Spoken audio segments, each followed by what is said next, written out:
Okay, Madam Mayor, the video stream is now live to the public and we can commence the roll call of members. I will call out the name of each member and ask you to confirm that you are present in turn.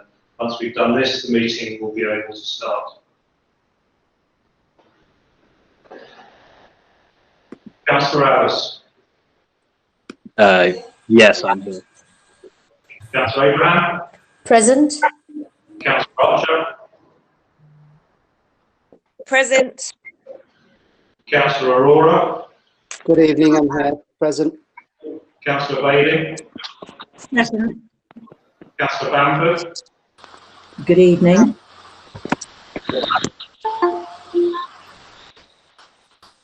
Councillor Batt. Good evening. Councillor Baynham. Present. Councillor Fiona Holt. Good evening. Olivia Holt. Hi, I'm here. Councillor Cobbett. Councillor Cobbett. Hello, good evening. Councillor Cunningham. Councillor Hughes. Do we have Councillor Cunningham in the meeting? Good evening. Thank you, Councillor. Councillor Davey. Good evening. Councillor Davis. Yeah, here, thank you. Councillor Dunstan. Good evening. Councillor Durant. Good evening. Councillor Edwards. Good evening, everybody. Councillor Paul Hughes. Present. Councillor Fram. Good evening. Councillor Gander. Good evening. Councillor George. Good evening, all. Councillor Goodship. Good evening. Councillor Green. Present. Councillor Hall. Good evening. Councillor Heath. Good evening. Councillor Holt. Good evening. Councillor Hughes. Good evening, present. Councillor Kerr. Good evening. Councillor Kirsch. Good evening. Councillor Woodbetter. Good evening. Lamont. Good evening. Councillor Netley. Good evening. Councillor Ravalia. Evening, present. Councillor Ryder Morris. Good evening, Gary. Councillor Schaefer. She's late. We have apologies for lateness from Councillor Schaefer. Councillor Self. Good evening. Councillor Shepherd. Good evening, present. Councillor Stewart. Good evening. Councillor Patchcroft Sumner. Hello. Councillor Sweeney. Good evening. Councillor Tyler. Councillor Tyler. Good evening. Good evening. Councillor Thompson. Present. Councillor Waring. Good evening, present. Councillor White. Good evening. Councillor Wookey. Councillor Wookey. Good evening. Sorry, fell out. Councillor Yoganathan. Good evening, I'm here. And finally, Councillor Young. Good evening. Thank you, Councillors. Madam Mayor, the meeting may now commence. Thank you, Mr. Marston. Well, good evening, councillors, colleagues and officers, and welcome to this virtual meeting of the council. And I'd like to welcome too those members of the public who are viewing this meeting live on the council's YouTube channel. And a recording of the meeting will also be available to play back shortly after the meeting is finished. While we are now becoming more used to virtual meetings, they do present certain challenges which do not apply to meetings in the Guildhall. So I do hope you will bear with us if some procedures take a little longer than they would in a physical meeting, or if technical problems arise. And at this point, I'd like to say thank you to the IT staff and the Democratic Services officers who've worked so hard to make these meetings work. In addition to the councillors, I am joined in the meeting in the same room, but socially distanced, by Mr. Gary Marston, who is the Head of Democratic and Electoral Services, who you will already heard on the roll call, members of his team who will be assisting with the running of the meeting, including the timing of members' speeches, and other officers who are observing the proceedings. If it is necessary for me to seek advice from an officer during the course of the meeting, I may need to call a short adjournment. The meeting will also be adjourned if the public live stream fails at any point. To help reduce feedback, can I remind all councillors to mute their microphones when they are not speaking? And also, please ensure that your mobile phones are switched off or in silent mode for the duration of this meeting, and that your cameras are switched on for as much time as possible, but particularly when you are speaking and voting. The agenda is available to view on the Council's website by following the links to Your Council, Democracy and Elections, and then Decision Making and Committees. Before we commence our formal proceedings, I would like to ask Rabbi Rini Furtzel of the Kingston Liberal Synagogue to lead us in prayer. So, thank you, Rabbi. Thank you, Madam Mayor. Can you hear me? Yes, clearly. Okay. Madam Mayor, councillors, thank you for having me with you tonight in these very, very strange circumstances. Whether we believe in God or not, we want to take a few moments at the start of this council meeting to remind ourselves that there is something greater than us, that each of us serves the people of this borough and should always keep in mind the greater good beyond partisan divisions. In a society that is struggling with the effects of the current pandemic, it is more than ever essential to keep in mind the greater good.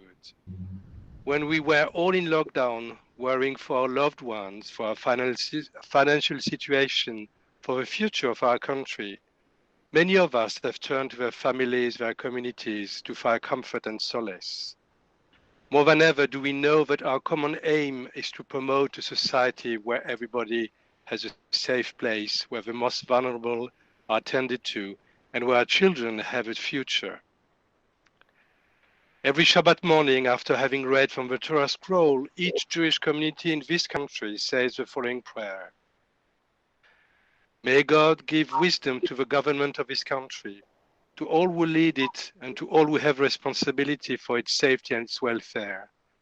May God give us all the strength to do our duty, and the love to do it well, so that justice and kindness may dwell in our hand. May God's peace be in our hearts, so that every community of our nation may meet in understanding and respect, and keep far from violence and strife. Whether you believe in God or not, may these words enter your hearts as you are about to discuss the welfare of our city. Thank you. Thank you very much indeed, Rabbi. Thank you. Thank you. We will now turn to the formal business of the meeting. The first item on our agenda for tonight is apologies. Are there any apologies for absence, please, Mr. Marston? Madam Mayor, we have apologies from Councillor John Tolley and apologies for lateness from Councillor Anita Schaefer. Thank you, Mr. Marston. Under item 2 on the agenda, do any members wish to give notice of any interest that they may need to declare on any items that appear later on the agenda? If so, please could you put your name in the chat function and I will then ask you to speak.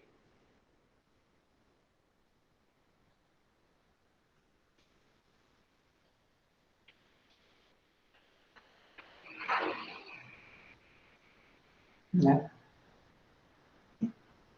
We have no members indicating or wish to declare an interest, Madam Mayor.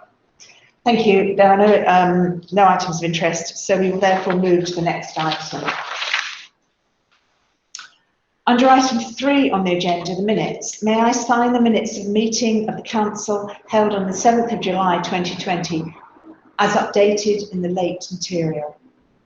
If any member has any objection to agreeing these as an accurate record of the meeting, please could you now indicate on the chat function.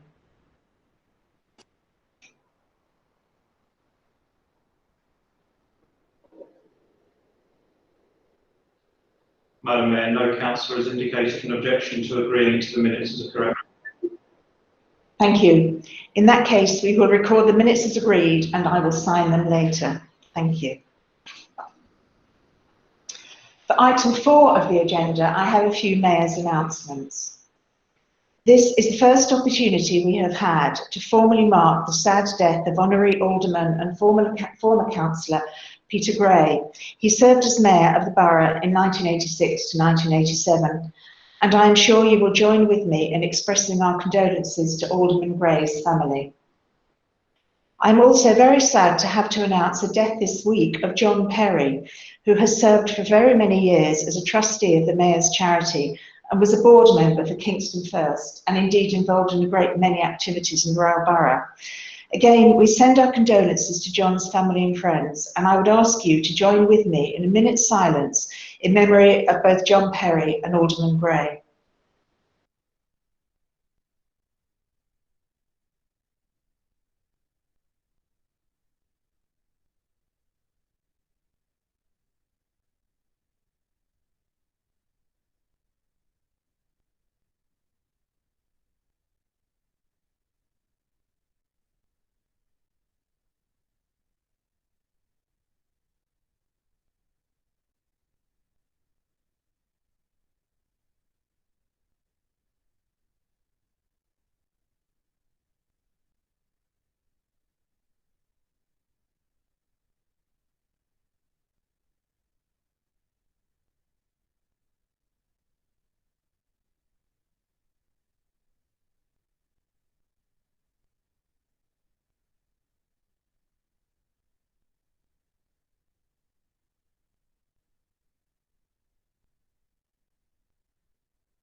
Thank you. On a happier note, I'd like to congratulate Jamie Frost. He is a maths teacher at Tiffin School and has been named on a shortlist of the 10 most outstanding teachers in the world in the annual Global Teachers Prize competition, which is run in partnership with UNESCO. The prize for the overall winner, which will be announced in December, is $1 million United States dollars, so we do wish Jamie luck. We hope to be able to recognise his achievements properly at the next meeting of the Council. Moving on to the Mayor's charity, fundraising efforts have been continuing despite the constraints imposed on us by the pandemic. A sponsored cycle ride to Brighton, undertaken by my husband and son, recently raised more than £1,500. And both the Deputy Mayor and myself are amongst those who have recently taken part in a half marathon. It was completed over a fortnight. The Deputy Mayor completed it in a day, and I'm not quite so brave, and I completed it over 2 days. Anybody who still wishes to sponsor these activities is very welcome to do so through Virgin Money Giving. I'm very pleased to be able to announce that we have a date confirmed for the Mayor's Ball. Subject to all the usual COVID-related caveats, this will be held on Friday, the 23rd of April next year, and of course more details will follow nearer the time. I can also confirm that the mobile mop-up project, which we ran in the borough earlier in this year in partnership with Genuine Solutions, will be returning after Christmas. Once again, we will be asking for donations of unwanted mobile phones so that they can be reused or the parts recycled, with the Mayor's Charitable Trust continuing to benefit from the proceeds that are raised. So if, like so many of us, you have unused mobiles around your home, or if you have a new mobile for Christmas and don't know what to do with the old one, we will be delighted to receive them, and I will happily come and collect them.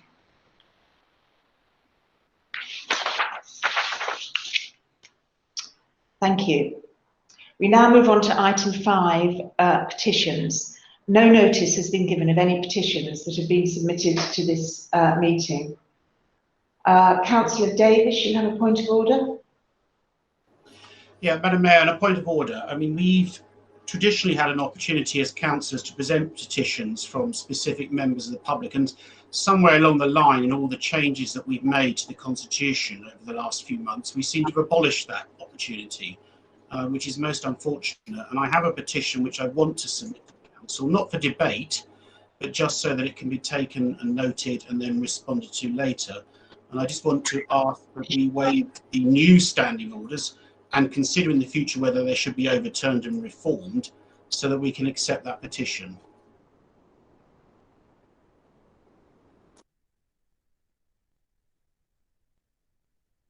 Mr. Marston will clarify the position for us, Councillor Davis.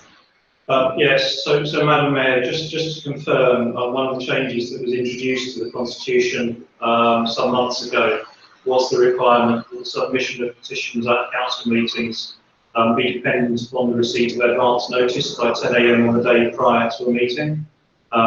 It is, of course, open to the council if it wishes to suspend the relevant standing order. In order to do so, it would require a majority vote tonight by council to do so.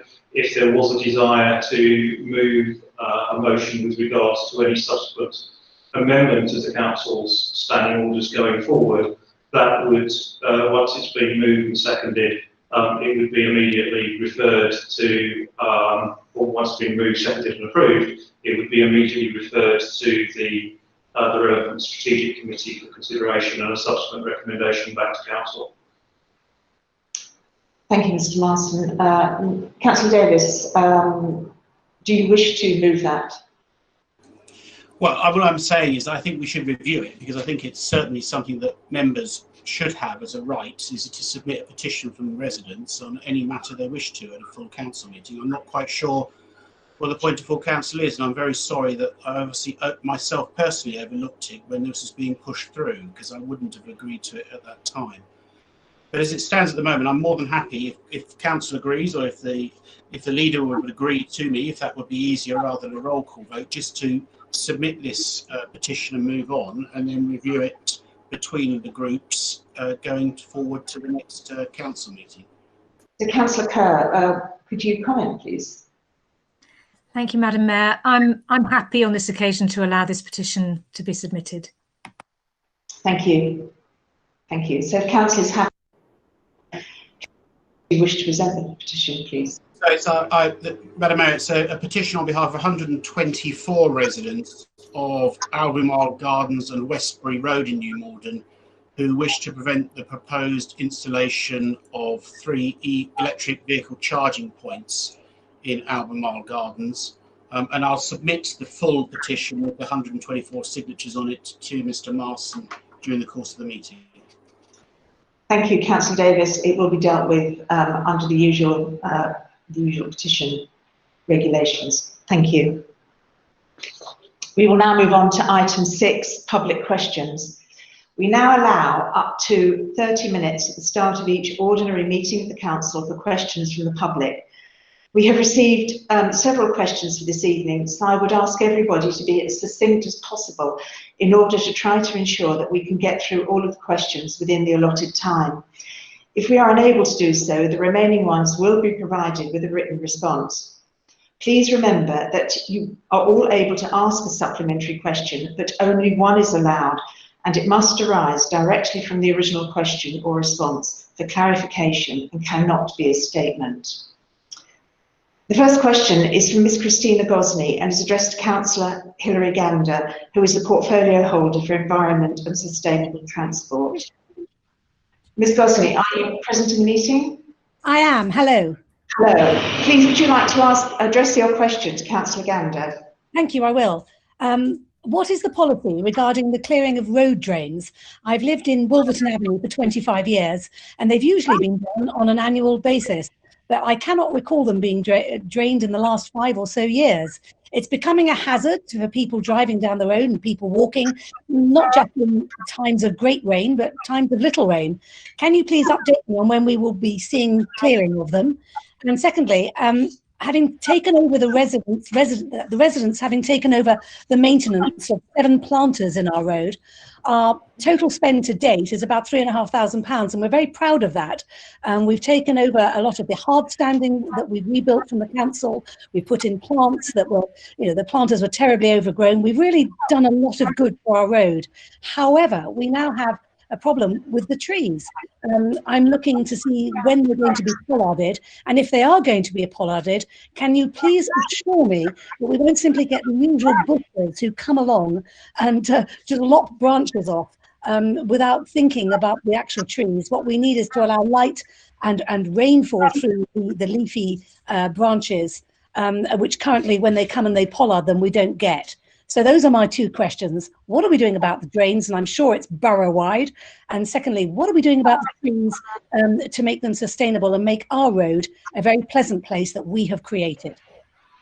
Thank you, Ms Gosling. Councillor Gander, would you like to respond, please?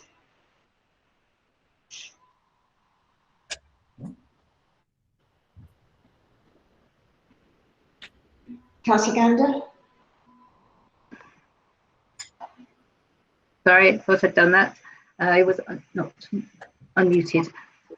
Ms Gosney, thank you for your question. I'm sorry to hear of the problems you've been having with your drains. Gully cleaning of drains across the Royal Borough of Kingston is scheduled to be undertaken once every 2 years as a minimum. Since the drains were last cleaned out in Wolverton Avenue in 2016, I'm afraid parked cars have prevented drains from being accessed by the gully sucking machine on subsequent scheduled visits. So what happens then is that we arrange for the contractors to undertake an additional visit to clean out the drains. If there are still drains that can't be accessed and remain blocked, we will suspend parking bays to ensure they can be attended to. I think there's so that will be being scheduled very soon. It does seem like it's been a long time. Yes. With regard to the tree works, Wolverton Avenue, I'm told, was inspected last year, and it's on this year's cyclical pruning schedule. So planned works should be completed within the next couple of months. The trees vary in size along the street, so a mix of crown lifting and crown reduction works will be carried out.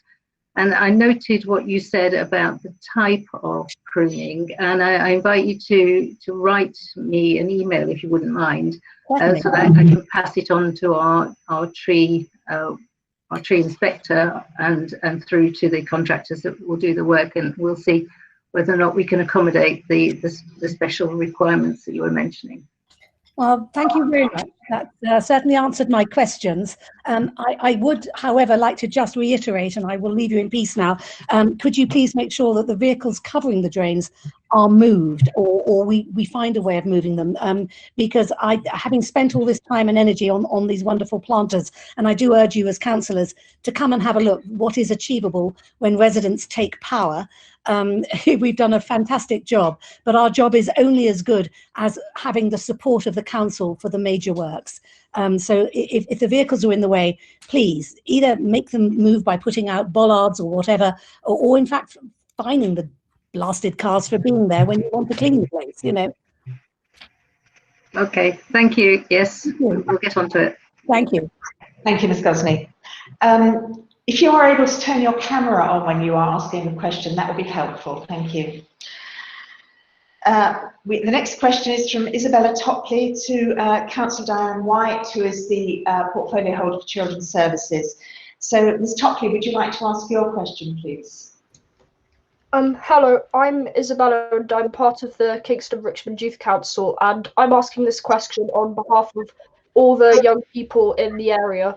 And that is, what measures as a council are you going to take to ensure that all school students in the borough are able to continue learning effectively during the current situation and potential future lockdowns? Thank you. Thank you, Ms Topley. Councillor White, would you like to respond, please? Thank you. Thank you very much, Isabella, for coming and presenting your question on behalf of all your peers tonight. It's very good to hear from you. As a council, our children's services have been working really closely with our schools. We've been supporting them to make sure that they can respond to any positive COVID-19 cases, and are confident, or that the schools themselves are confident, that they can offer excellent remote learning again if we need to. We've encouraged schools to access schemes to ensure children have access to laptops and devices, and provide any assistance to students who may find engaging in home learning more challenging. Twice a week, all our schools receive an e-bulletin sharing good practice and regular training opportunities. Should we have to return to home learning, I am confident that we will be providing a positive and effective learning experience. But thank you very much for asking your question. Thank you very much for answering my question. Thank you. Bella.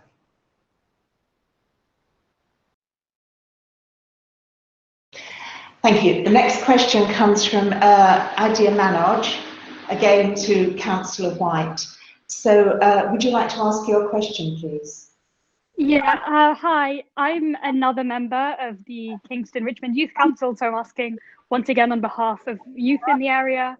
And my question is just that the fluctuating removals and reintroductions of COVID-19 restrictions have caused a huge increase in the number of young people experiencing poor mental health. We were wondering what you're doing or what you plan to do to ensure that young people whose health has suffered as a result of the sacrifices they have made to help combat this pandemic are going to be okay. Thank you. And can I say how good it is to hear from you and from Ms. Chockley? It's really good.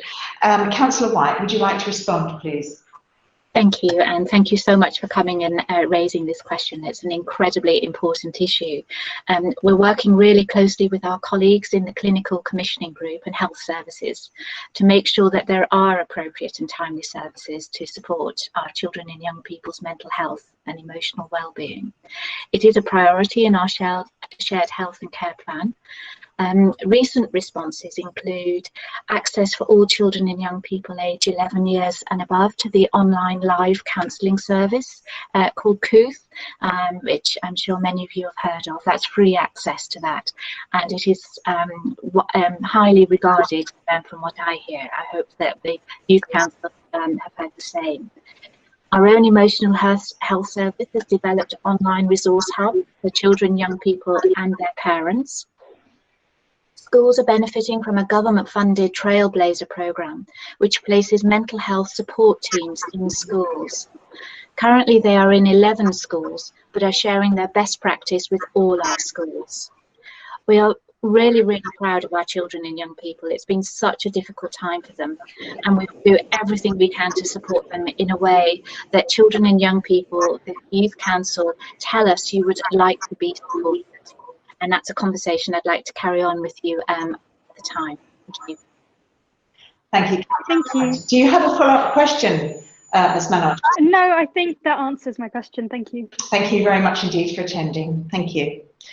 The next question is from Mr. Giles to Councillor Kerr. So, Mr. Giles, would you like to ask your question?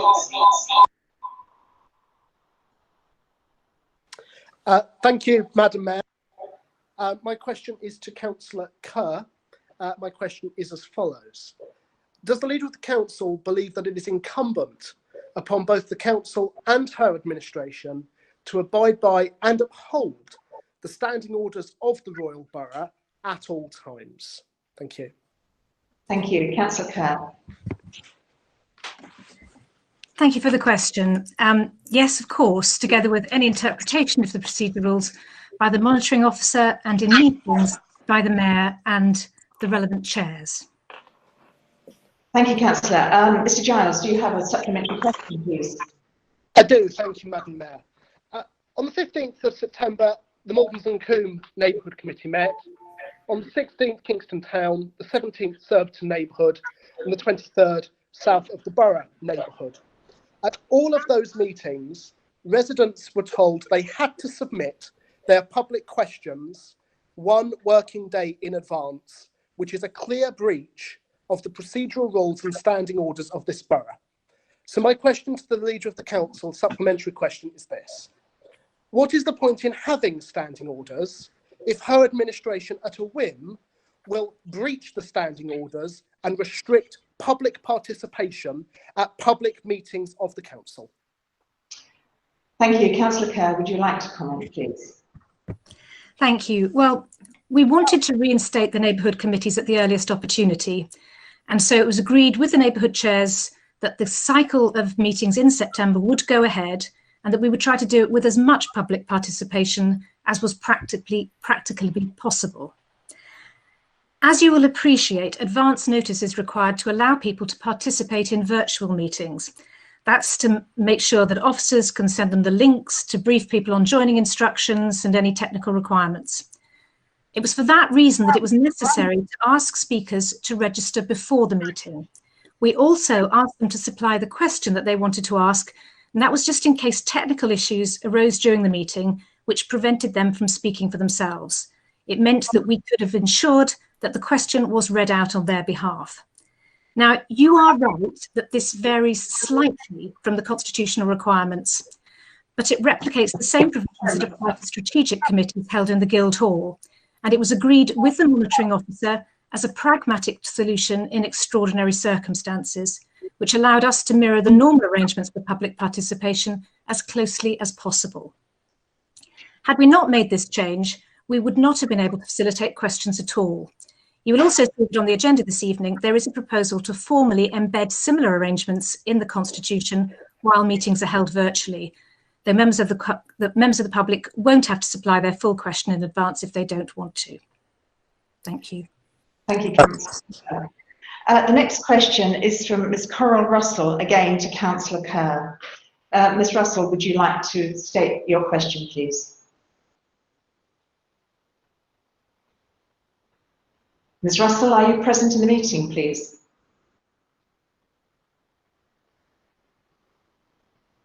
Ms. Russell, are you present in the meeting, please? I know you were in the meeting, so are you here now?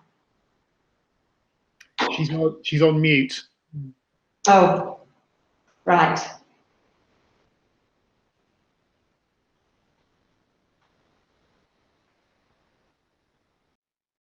Should we move?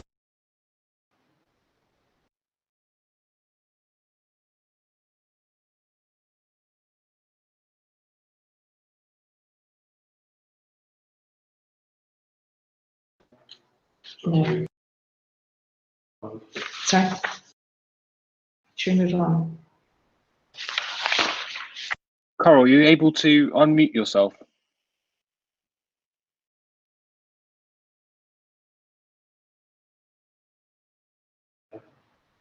Right, I'm sorry, we will need to move on. Mr. Quirk. Can you hear me okay? Yes, yes, thank you. You wish to put your question to Councillor Rebecca Moll. Yes, thank you for the time tonight. My question is about the filter bed site at Seething Wells. It's at the end of my road. It's being visibly, systematically destroyed by the current owners and developers. I don't know if any of you have been down there or seen it recently, but over the last year and increasingly this summer and through lockdown, trees have been destroyed, historic buildings on the site, including locally listed Victorian structures, the pump house and railings, have fallen further into disrepair. I have personally witnessed contractors in unmarked vehicles spraying pesticides on the site, which is a fragile, hugely important ecosystem for bats, birds and other wildlife. They're clearly trying to degrade and toxify the site to the point where building property on it becomes a formality because they'll have turned it into a brownfield site. This area could be transformed like Barnes Wetlands or somewhere into a valuable green community resource and a great asset, both environmental and financial for the borough, rather than what it is at the moment, which is becoming a poisoned, degraded eyesore that it's being turned into. I can't stress enough, time is of the essence here. The contractors who are being employed by the developers are repeatedly going in and are riding roughshod over what they've been compelled to do by a series of court hearings and local regulations and environmental regulations. Every visit they make to the site is damaging it further and killing more wildlife. Can I ask, what are the council doing to protect the site as a matter of urgency, and how can they safeguard this area for the community?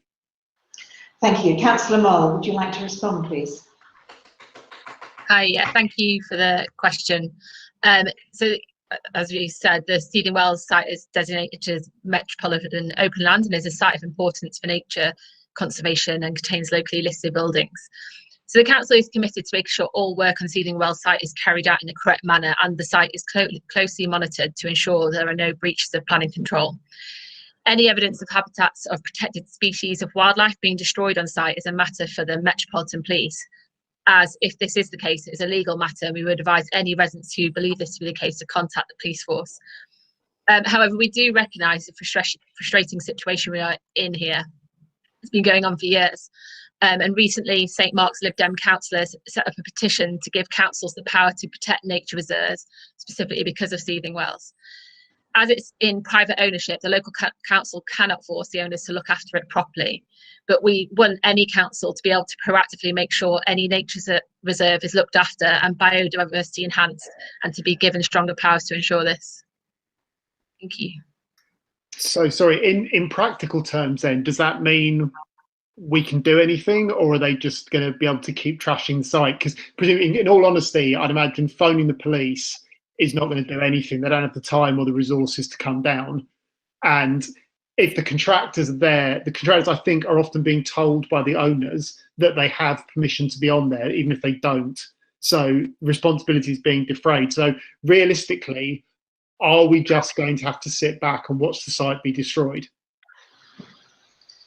I think anything where it's destroying it in terms of wildlife, we do need to get the police involved, because it is a legal matter. It is a difficult situation, but yes, it'd be good if we could meet up and talk about this. We've had lots of meetings, and it'd be good if we can continue this further.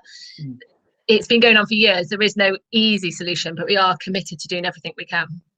I'll just say I'm aware time's against us. I'm sorry, you get a question and a supplementary, and Councillor Mole will contact you later. It's just we've got a lot of people to get through. But thank you for your very important question. Thank you. Thank you. The next question is from Mr. Simon Bentham. Mr. Bentham, are you in the meeting, please? Mr. Bentham? Yes, can you hear me? Yes, indeed. Thank you. And your question for Councillor Mole. Would you like to ask your question, please? Sure, yeah.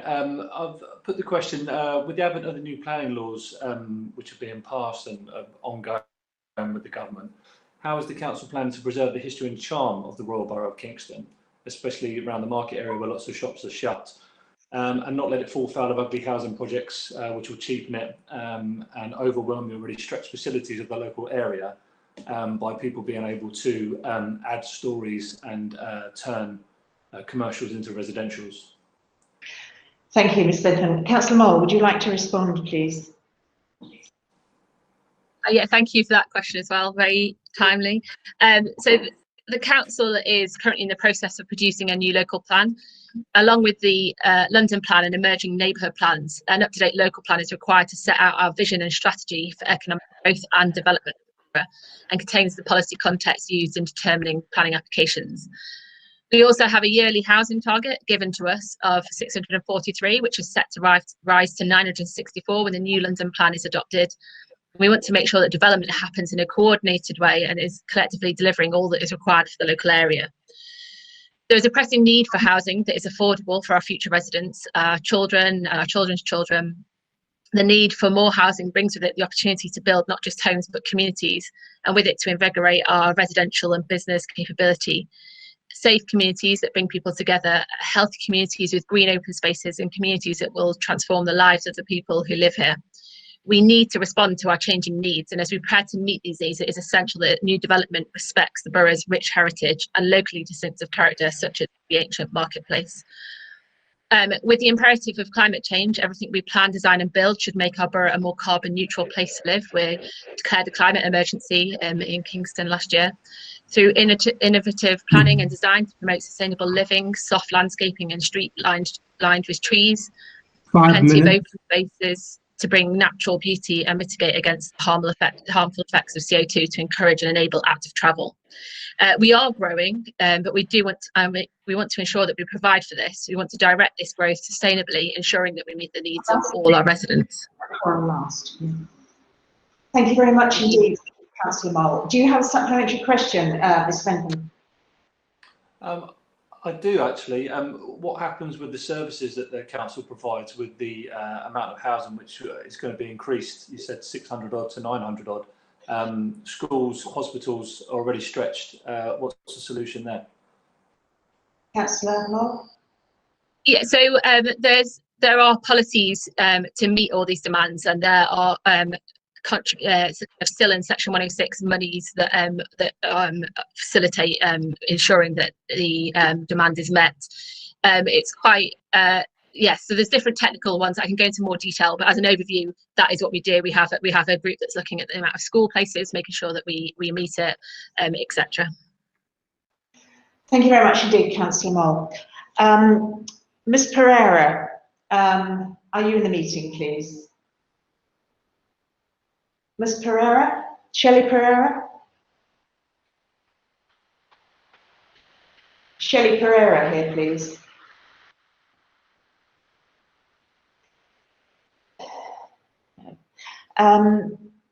Coral Russell, are you, have you managed to join by phone, please?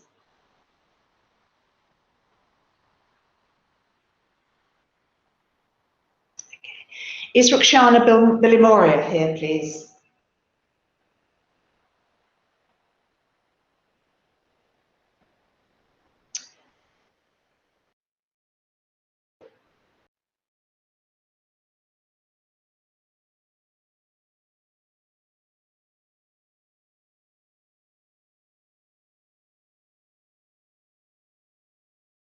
Ms Russell, I don't know if you can hear me, but we will be sending you a written response to your questions. We've been unable to contact you. And as Ms Pereira and Ms Bilimoria don't appear to be here, that ends the question time. So thank you, everybody, for that. We now move to item 7 on the agenda, which is the motion, a slightly updated version of which has been circulated with the late material for this meeting.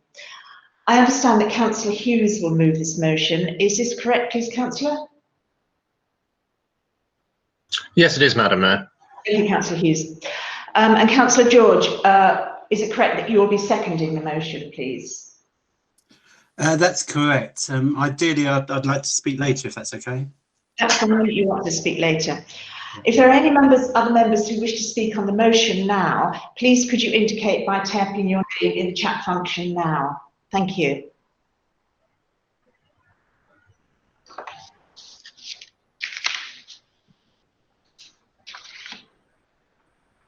Any other members wishing to speak, please?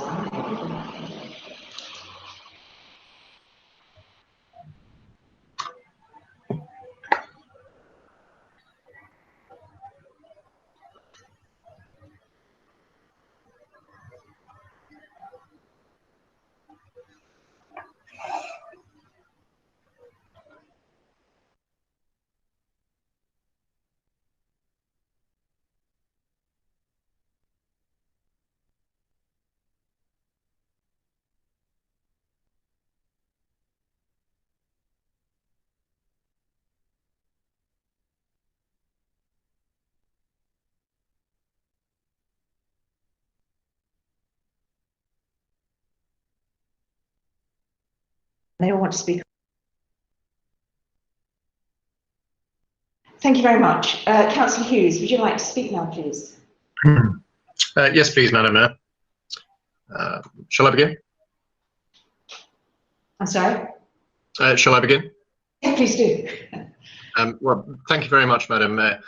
As the motion states, we believe that effective consultation is the lifeblood of local democracy. Councils and councillors should not take decisions which affect the lives of tax-paying residents we serve in splendid isolation. Listening councils are good councils, effective councils and responsible councils. We believe that Kingston has to change. Kingston has to listen. This is why the motion is so important, not just in the bad times of COVID, but also in the better times too. The thorny issue of consultation is often seen as a political frisbee. Administrations say that they're really good at it. Oppositions say that the council isn't good at it. But if the ruling Liberal Democrat Council can stomach it tonight, I hope they would embrace this opportunity to clean up Kingston's consultation regime once and for all. We're making this be in the tradition of cross-party unity, trying to appeal to all members of this council to make sure that we can actually answer the question of consultation and how we do it and how we do it properly. Being an optimist, I really hope that the Liberal Democrats will do this. Let's do this motion, debate it, listen to all views involved so that we can actually achieve the outcomes that the motion sets out to achieve. At the core of this motion is a call for Kingston Council to understand what we believe is the vital difference in local government between consultation and engagement. They may sound the same, but in fact they are very different. During our preparation for this debate this evening, we have examined best practice in other local authorities, including conversations with the Consultation Institute, the widely accepted national authority on consultation. So much so that High Court judges in judicial review cite the Consultation Institute as an authority on paramount, or at least in parity, with legal authority. As the motion states, consultation involves obtaining residents' views on proposals separate from engagement. It sets out its priorities, actions, and budgets accordingly. By contrast, engagement is the broader process of sharing information with residents. It is a communications tool, an involvement tool in the decision-making process. In short, engagement shares the information and informs residents of the facts. Consultation, by contrast, should take place separately, in an unbiased and objective and professional way, to gain the feedback on the proposals once residents are equipped with the facts. Best practice from other local authorities, which I've alluded to, also shows councils which take consultation distinctions and engagement distinctions seriously do not do what Kingston does. They have centralised and dedicated consultation teams. We do not. In Kingston, we do not we merge the two, pinning consultation on the back of job responsibilities that otherwise should lie elsewhere. For example, even a cursory examination of the council's organisational structure of communications, engagement and consultation functions shows a complete absence of dedicated and focused centralised consultation roles, distinct and independent from communications and engagement roles. Kingston's approach is disparate, and I hate to say it, sloppy and fragmented. Consultation is seen as the poor relation of comms, i.e. telling everybody how great the council is. Likewise, the toothless nature of the community's engagement committee shows the council does not take consultation seriously. Why do councillors on the committee not have any oversight and accountability over major consultation evidence? Why do we perpetrate this opaque and frankly messy regime on consultation? This motion seeks to rectify this and justify why we consult and how we consult. By making it mandatory for the committee to approve and scrutinise consultations on key areas such as planning, parking and traffic schemes at the set thresholds in the motion. It also seeks to conduct a much overdue comprehensive audit of councillors and officers' consultation skills and competencies. We will hear more from Councillor George and my Conservative colleague, but I will say this. If the administration... Wrap up, please. Thank you. Yes, Madam Mayor. If the administration plays politics with the motion this evening and rejects it out of hand, it will show that it doesn't take consultation seriously. It will show that it believes in the customary Liberal Democrat hubris that it is doing a fantastic job, and we should all be really grateful for it. Residents may beg to... Thank you. Thank you. Thank you. Councillor Fudgecroft-Sumner, you wish to speak and to move an amendment, is that right? Yes, Madam Mayor, thank you. I'll move my amendment first of all and then perhaps get called to speak on the substantive later. My amendments are two very simple amendments which I hope everyone would support. The first one is an amendment to the wording in resolves under section 7, remove the word men from chairman to make it chairs. I think in a modern era, I think we should have inclusive language rather than have an archaic word for chairs. I'm sure we can all support that. My second amendment, happy for people to vote on these separately, by the way, is to add a resolution to the end of the motion to fully consult on introducing more school streets and LTNs across Borough, noting the lack of consultation on the current trials. I think we have all watched and seen with dismay the lack of consultation that happened with the low traffic neighbourhoods, and at committee the standard response was we didn't consult because we didn't have to. I really think any modern borough that wants to engage with residents should move away from that stance. So I would like to ensure by putting this additional resolution in that even experimental traffic orders are consulted on, not just standard traffic orders, which Councillor Hughes mentions in his actual motion. So I'd like to, I do need a seconder for those two simple amendments, and I hope everyone can support them. Thank you. Councillor Sumner, could you please repeat the actual amendment? The two amendments. The first amendment, and again, I wish to propose them separately. The first amendment is to strike the word men from chairman to reflect inclusive language that this council should, as a matter of course, be using. The second amendment is to add a resolution to the motion to fully consult on introducing more school streets and low traffic neighbourhoods across the borough, noting the lack of consultation on the current low traffic neighbourhood trials, with the specific aim of ensuring the experimental traffic orders are also included in any of the council's consultation policies. Thank you. Thank you, Councillor Sumner. I just need to have some advice, so I will be turning off the microphone just temporarily. Thank you.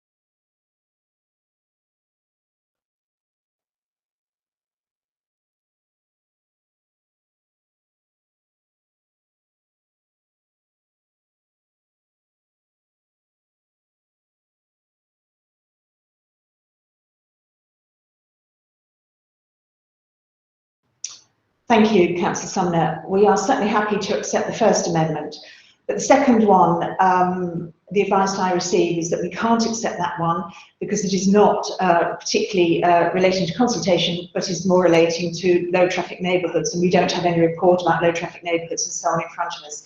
So I'm sorry, Mr. Marston, I'm sorry. Point of order, Madam. Point of order, Madam Mayor. Can I just explain that the actual wording is about consultations? It just makes reference to low traffic neighbourhoods. It's not specifically about low traffic neighbourhoods. It makes reference to them as an example of an experimental traffic order, which may be excluded from the actual motion. So I'm unsure why you can accept that as an amendment, because it just references low traffic neighbourhoods. Thank you, Councillor Sumner. I'll ask Mr. Marston to explain. Thank you. So Madam Mayor, my understanding of the motion, and apologies if I wasn't able to get it down word for word, but my understanding of the proposed amendment is that essentially it calls on the council to approve a consultation with a view to introducing low traffic neighbourhood areas. That is something which, in my view, isn't actually directly relevant to the motion in front of council tonight, which is predominantly about consultation and engagement per se. And therefore, I would rule this as invalid on the basis that it's not relevant to the motion. Thank you, Mr. Marston. Thank you. Excuse me, Madam Mayor, the motion specifically itself references low traffic neighbourhoods.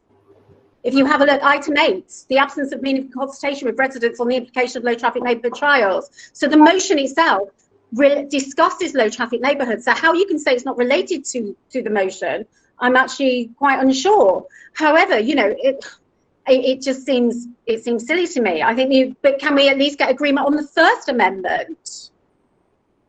Yes, can I ask, can we agree the First Amendment unanimously, or do we need to go to a vote on Councillor Sumner's First Amendment, asking for the replacement of the word man? Madam Mayor, it's Councillor Davis here. I mean, I'm more than happy to second that, because obviously you do need a seconder before you can have a vote. Although I must admit, struggling to find where the word chairman is mentioned. Perhaps Councillor Sumner could help Council with explaining where exactly the word chairman arises. Yes, I couldn't find it either. Councillor Sumner, could you unmute, please?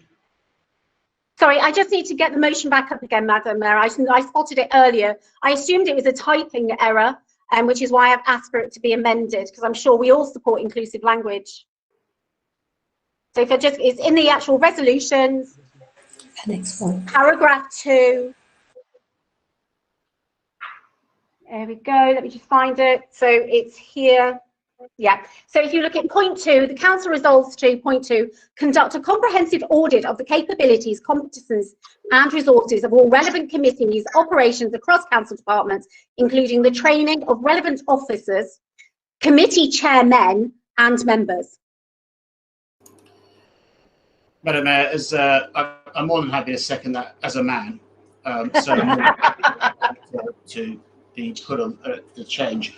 I also would like to second Councillor Sumner's view that the motion does specifically in its preamble under this council notes refer to low traffic neighbourhoods, and I would have thought that whilst it's not specifically at the moment in the resolution, which is set out on page 2 of the motion, one would have thought that that would have been a permissible amendment on the basis that it is part of the motion. Thank you, Councillor Davis. I was taking advice from Mr. Marston. That is his advice. I don't know if we wish to take any further advice.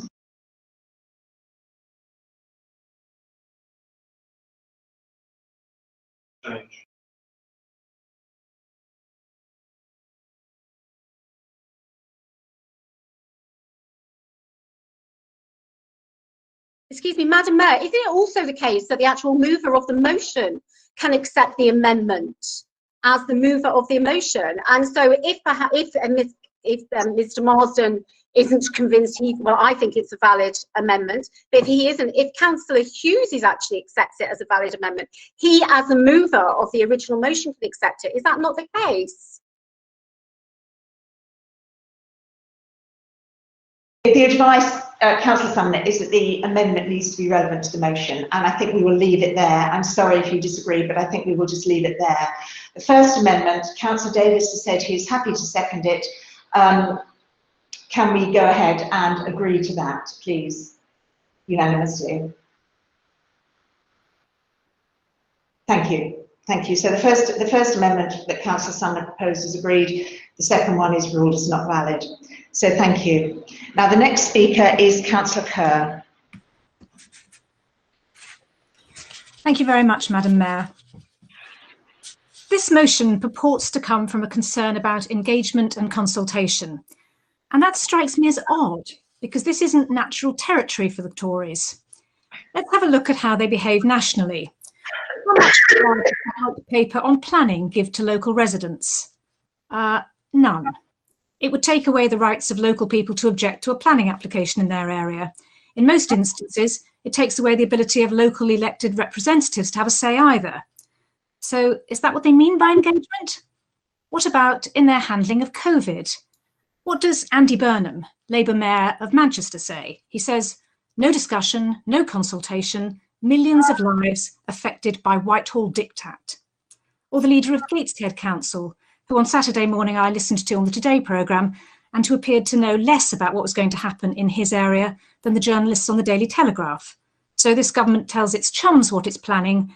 It doesn't prioritise telling local leaders, let alone listening to them. Listening, I believe, is one of the things you need to do when you consult. The motion before us criticises this administration on 2 specific counts. The first, low traffic neighbourhoods. It's true that these haven't been implemented the way we would choose. The Liberal Democrat way is to do things with people, not to do things to them. So why on earth did we go ahead with low traffic neighbourhoods without consultation? Who was responsible for that?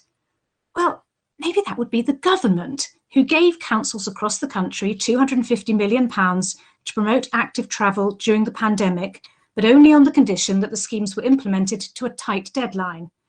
First of all, a deadline was set up to apply for the funding, and then the condition of that funding was that they had to begin by a tight deadline, and that the consultation should be conducted simultaneously with the experimental trial. So perhaps that was the government's fault, and not local Liberal Democrats. I suppose we can forgive our Conservative opposition for getting confused about who sets the rules. What about here in Kingston? What was their record like? Let's be fair to our local Tories, who might not be as bad as their national counterparts. Why don't we have a look at the largest regeneration project in the borough? Would they have balloted the residents of the Cambridge Road estate? Certainly not. They had no intention of giving those residents a choice. They would have forced people to leave their homes. They would have demolished those homes without doing the residents the courtesy of asking them if they accepted this. Now they've suddenly discovered engagement, and they're highly critical of how we have engaged on Cumberland House and on Rupel House. Well, I freely admit the pandemic does not make the best conditions for engagement. We can't have public meetings, we can't go and knock on doors in the way that we would like. The council did run virtual Q&A sessions, and they were very well attended. I know it's not the same, but it's the best that we could do. I did go and talk to my residents in a group of 6 of us in their garden. It wasn't ideal, but I have repeatedly asked my Tory counterparts, when they have criticised this engagement, how they would have done it better. We want to do it better. Can they help us? They never give us an answer to that question. And in this case, for me, the penny suddenly dropped. Perhaps it's not about engagement at all. In this instance, perhaps it's actually about building council homes. Because let's remember that it's 40 years ago that a Conservative Prime Minister started the sale of council homes, which resulted in the depletion of the stock. What was unforgivable about that policy was not the policy itself, but the fact that the receipts could not be used to build new council homes. And that has led to the direct result of 3,700 people, households in this borough, who are on the housing waiting list. They've been destroying social housing for 40 years, and I think they don't want to see their work reversed here in Kingston. I believe this motion is opportunistic. Engagement is something that they don't do well themselves, nationally or locally. But I don't think it's about engagement, stupid. I think engagement is a red herring tonight. We do have to learn, we have to improve, and no doubt we can do better on engagement and consultation. But let's not take lessons from people who may have a hidden agenda.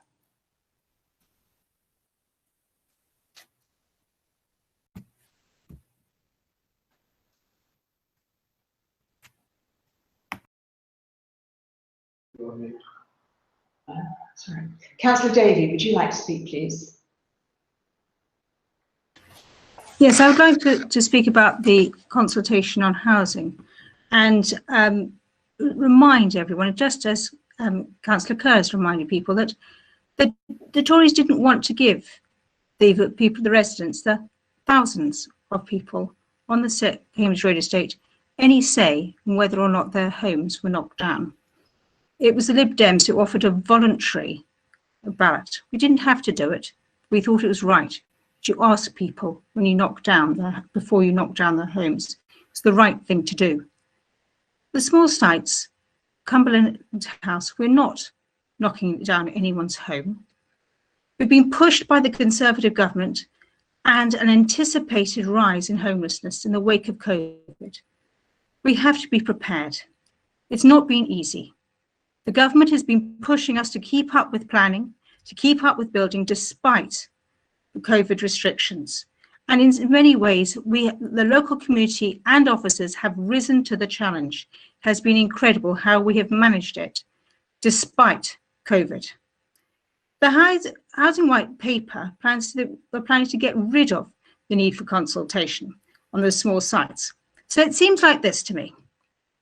I get elected and the Conservatives are complaining that we're going to consult tenants too much. We're offering them too much choice because we're actually asking them whether or not we can knock down their homes.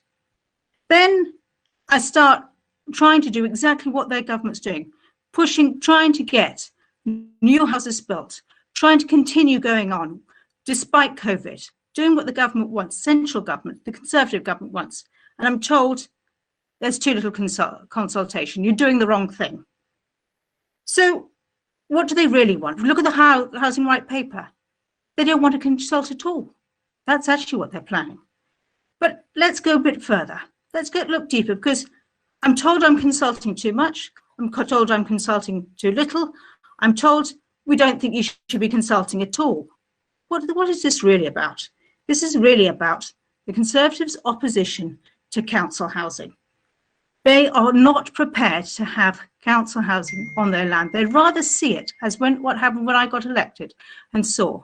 They would rather see that land sold to developers for somebody else to develop and sell in the private market than allow people, low-paid workers in our borough, to be housed in houses built on that property. These are the people we clapped during lockdown on Thursday nights for cleaners, for carers in the NHS. The Conservatives are prepared to clap for them, yes, but they won't house them in their own borough. They won't have them near them. 1 minute.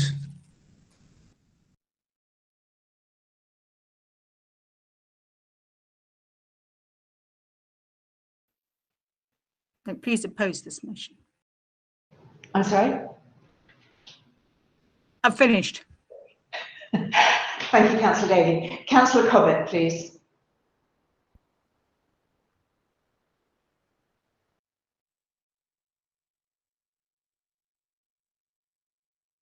Can you, thank you. Would you like to speak now?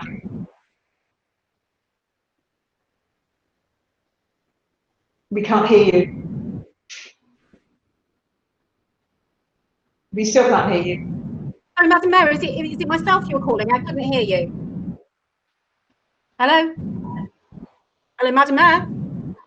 Hello. Councillor Cobbett. Cobbett.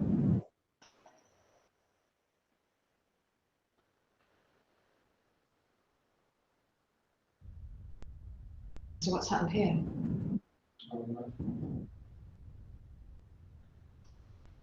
Shall we ask somebody else to speak while he's doing that? Yes, Councillor. Okay. Councillor Sumner, would you like to speak now, please, while Councillor Cobbett leaves and reopens? Thank you, Madam Mayor. Can I just check that everyone can hear me? Yes, I can hear you.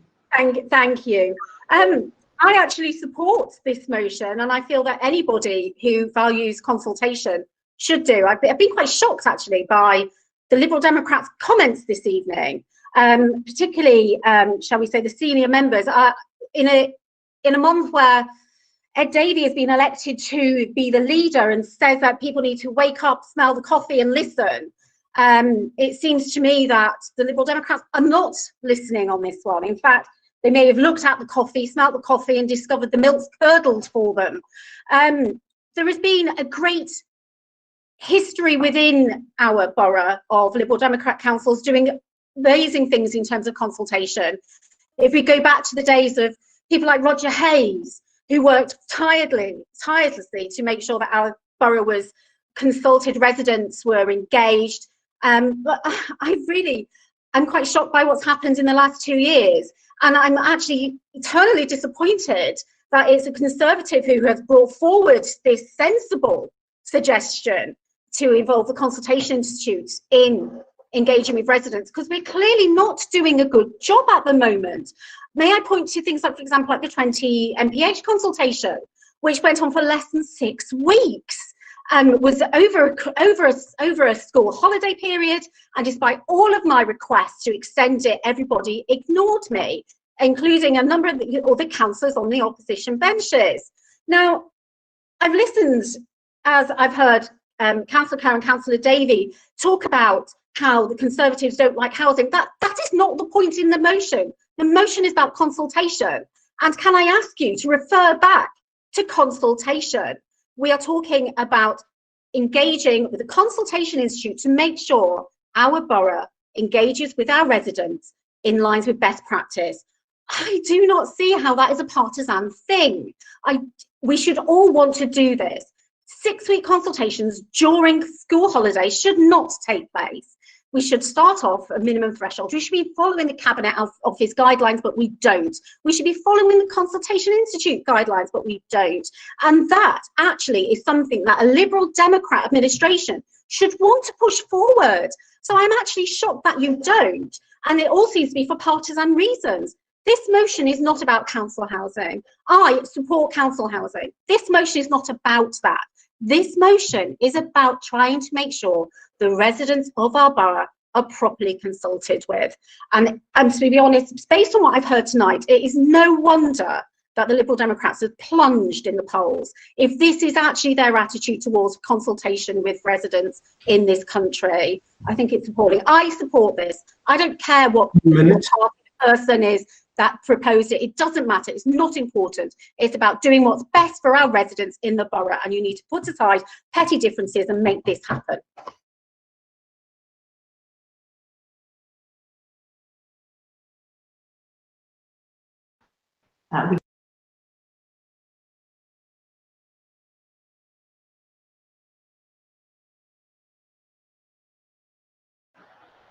Let's call it again. Councillor Cobbett, we can't see you or hear you.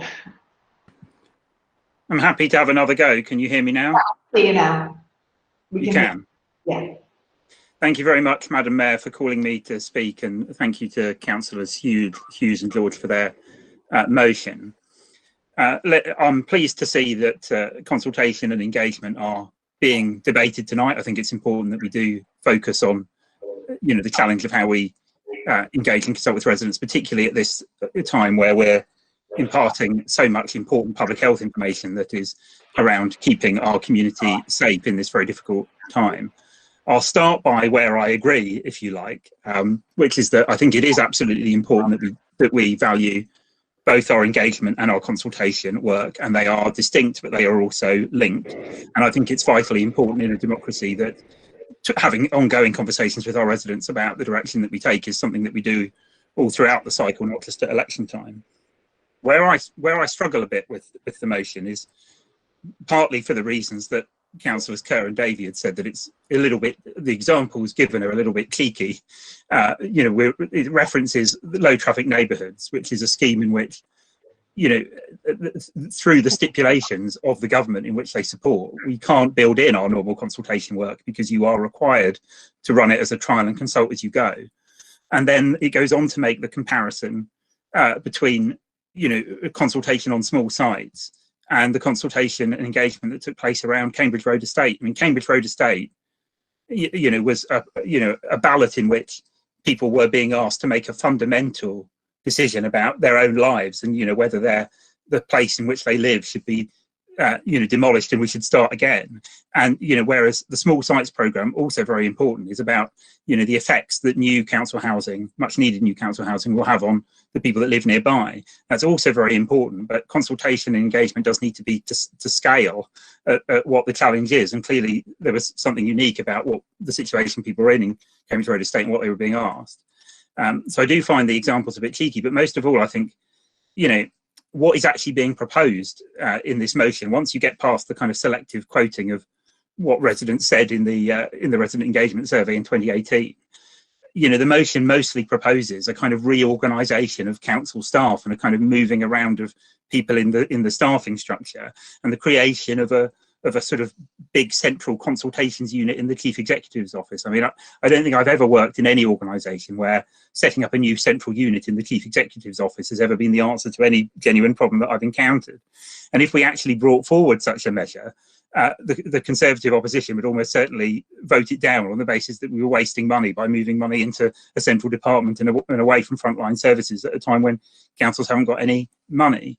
My view is that we do need to do more. I'm certainly not satisfied and think that we've done the job in terms of everything we need to do, either on engagement or consultation. We do need to do more, but I simply don't think that what's proposed in this motion would in any sense be the answer. It's taking the existential challenge of resident and councillor engagement and how we consult and how we engage, and then coming up with a kind of solution which is basically more progress and more process and more bureaucracy.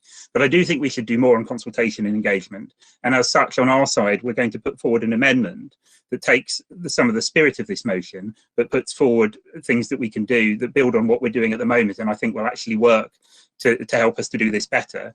I'm going to ask that the amendment is emailed to all councillors and suggest that then there is an adjournment break for everyone to be able to properly consider the amendment, because it's quite a detailed amendment rather than one I can simply read out in a minute or so tonight. Thank you.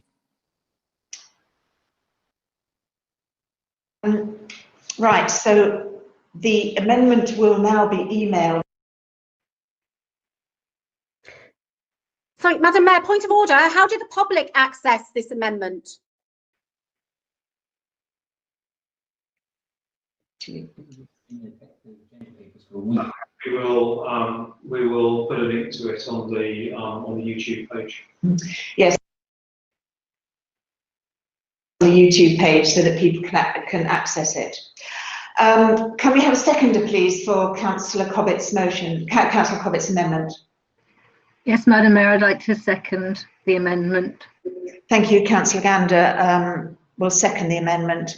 We will now have a 15-minute adjournment to enable all members to read the email and consider the detail.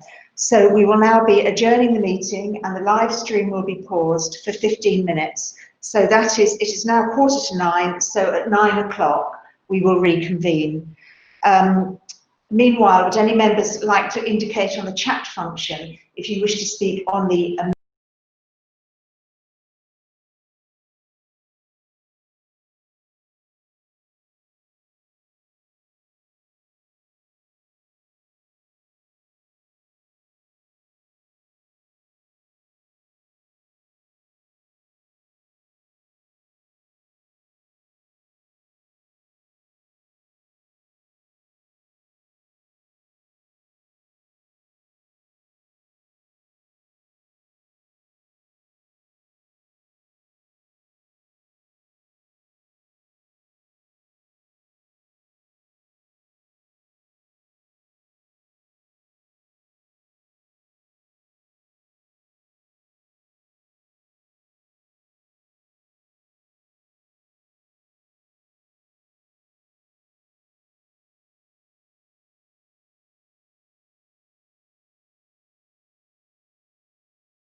Okay.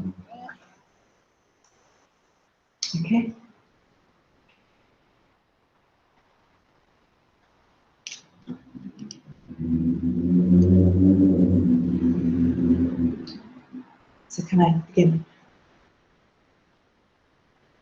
Right. Should I begin? Madam Mayor, we're now live on YouTube and the meeting can resume. Thank you, and we will now come back to the meeting. Councillor Cobbett has declared the amendment, and everybody has received it by email, and he has proposed the amendment. So can I have a seconder for that amendment, please? Councillor Gander. So I will now ask people to speak in the order in which they indicated. So Councillor Waring, would you like to speak on the amendment, please?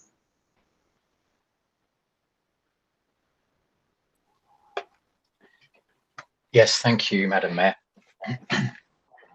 I wanted to raise a point regarding the low traffic neighbourhoods and the trials that we have in place at the moment. It strikes me as somewhat curious that the opposition have cited the recent introduction of the low traffic neighbourhoods consultations and 6-month trials as an example to make your point.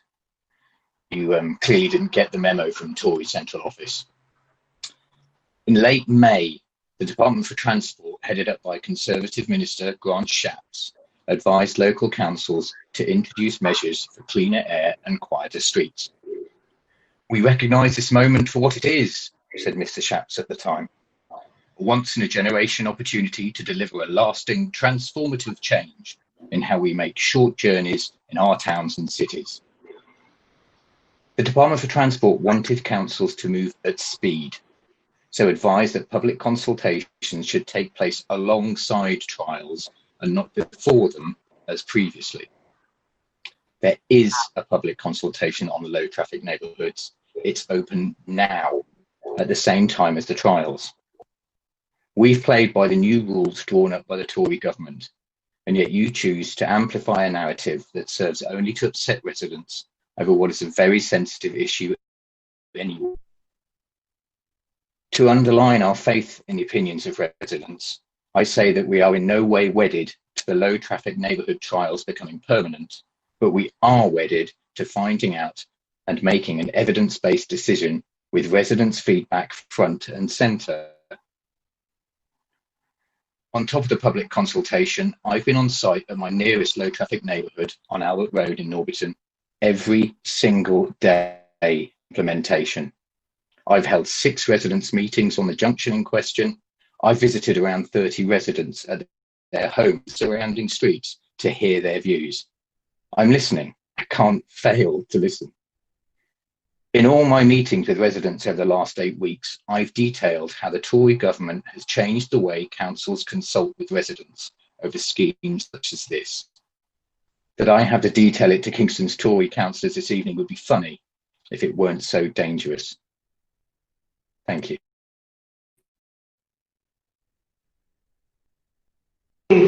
Thank you, Councillor Waring.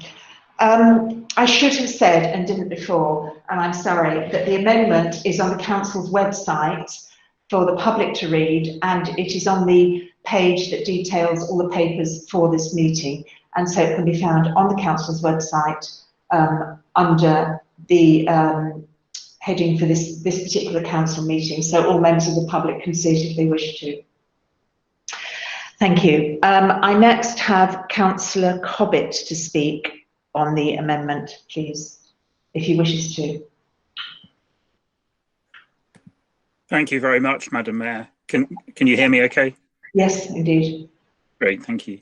We've introduced this amendment tonight because we accept the challenge that both engaging and formally consulting with our residents is of vital importance. But we didn't feel that what was proposed in the original motion would help us in the challenge of actually doing that effectively. And we've tried to lay out in the amendment what the approach is that we feel that we've started, but recognise that we've still got more to do on. that it's right to say that, you know, there is a difference in emphasis and process in engagement and consultation. But my concern is that if we don't have that key step change in our engagement and our levels of engagement and our methods of engagement, then we're not going to be able to run good consultations, because however good your consultation process might be, however long you open your consultations for, if you haven't built the relationship with residents and residents groups and communities and, you know, the voluntary sector and your business sector, you're not going to get people taking part in those consultations, and it becomes a transactional relationship where people respond to the council when it does something that they don't like, but are not part of the wider conversation that kind of informs the aims and the values of what we're doing in the first place. And I think that would be a mistake. We've referenced in the amendment some of what we have started to do around the creation of our business newsletter to help us get the much needed grants out to businesses who are struggling during the COVID period. About the introduction of the residents newsletter, you know, when we took over this administration, we had no consistent way, you know, beyond the social media channels, which obviously not everyone follows, of even reaching our residents and having that consistent communication channel with them. We've talked about the work we've done recently in the impact survey around COVID, how it's affected people and how people's fears and aspirations for the next period can inform the work that we go on to do. And we've also talked about the challenge that we've set ourselves in the community engagement framework. Much of what was in the original motion, actually what we've already set ourselves in the community engagement framework, goes further in terms of where we want to have got to on this by 2022. We've already set ourselves that challenge. We make no apologies for the fact that some of that work had to be paused to focus more on the sort of broadcast communications that you have to do in a public health emergency such as COVID-19, but it remains our intention to carry out that work both in terms of digital engagement and in person. And our amendment also sets out the values of what we think has to be at the heart of the way that we do engagement and consultation. And that's that, you know, it needs to be local and specific to neighbourhoods and wards. It needs to involve councillors and community groups as well as the central channels of the council. It needs to have equalities at its heart and think about who the residents are that we wouldn't otherwise reach and what we proactively do to include them. It needs to think about young people, like the young people we've heard tonight, and how their different experiences and the different ways in which they might want to interact with us. And it needs to have an element that is deliberative, that isn't just about saying yes or no, do you like this proposal, but is about having a more fundamental having a more fundamental conversation about some of the challenges we face in terms of the limits to our powers, the limits to our budgets, and having a sort of grown-up conversation with our residents who are very well engaged and informed in our borough about what choices they would want us to make in the situation that we find ourselves in. And it also should be about residents' own ideas. It shouldn't only be about commenting on what the council wants to do. It should be conversations between residents. It should be us going to where people are, whether that's digitally at the moment or in person, not expecting people to come to us, and being involved in the conversation and the debate that already happens on many of these issues across our borough. That's the kind of approach that we've started. We need to do more. But I think that is the way that we actually can start to build some of the trust without which any of this would be meaningless anyway. Thank you.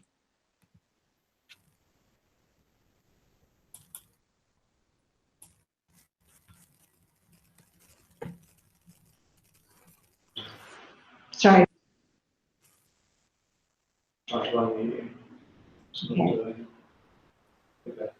Councillor White, please. Thank you, Madam Mayor. Sometimes, for example, when meetings finish at 1 AM, there's a fleeting moment of, why am I here? It doesn't last long. We choose to stand as councillors elected by our residents to represent and reflect their views and interests, so our residents guide and set the direction of their council. That's the start, the middle and the end. Meaningful engagement and consultation is a core value for Lib Dems. Sometimes we could do it better. We're always trying to learn, but we do try. No surprise, I'll talk about youth engagement, supported by our amazing participation officers, but I'd like to give some examples of what we do really well. This evening you heard 2 members of our youth council ask public questions. It's a very active council who represent the views, concerns and aspirations of their peers. They designed a youth consultation this summer which had 668 responses to gauge the most important issues impacting on young people.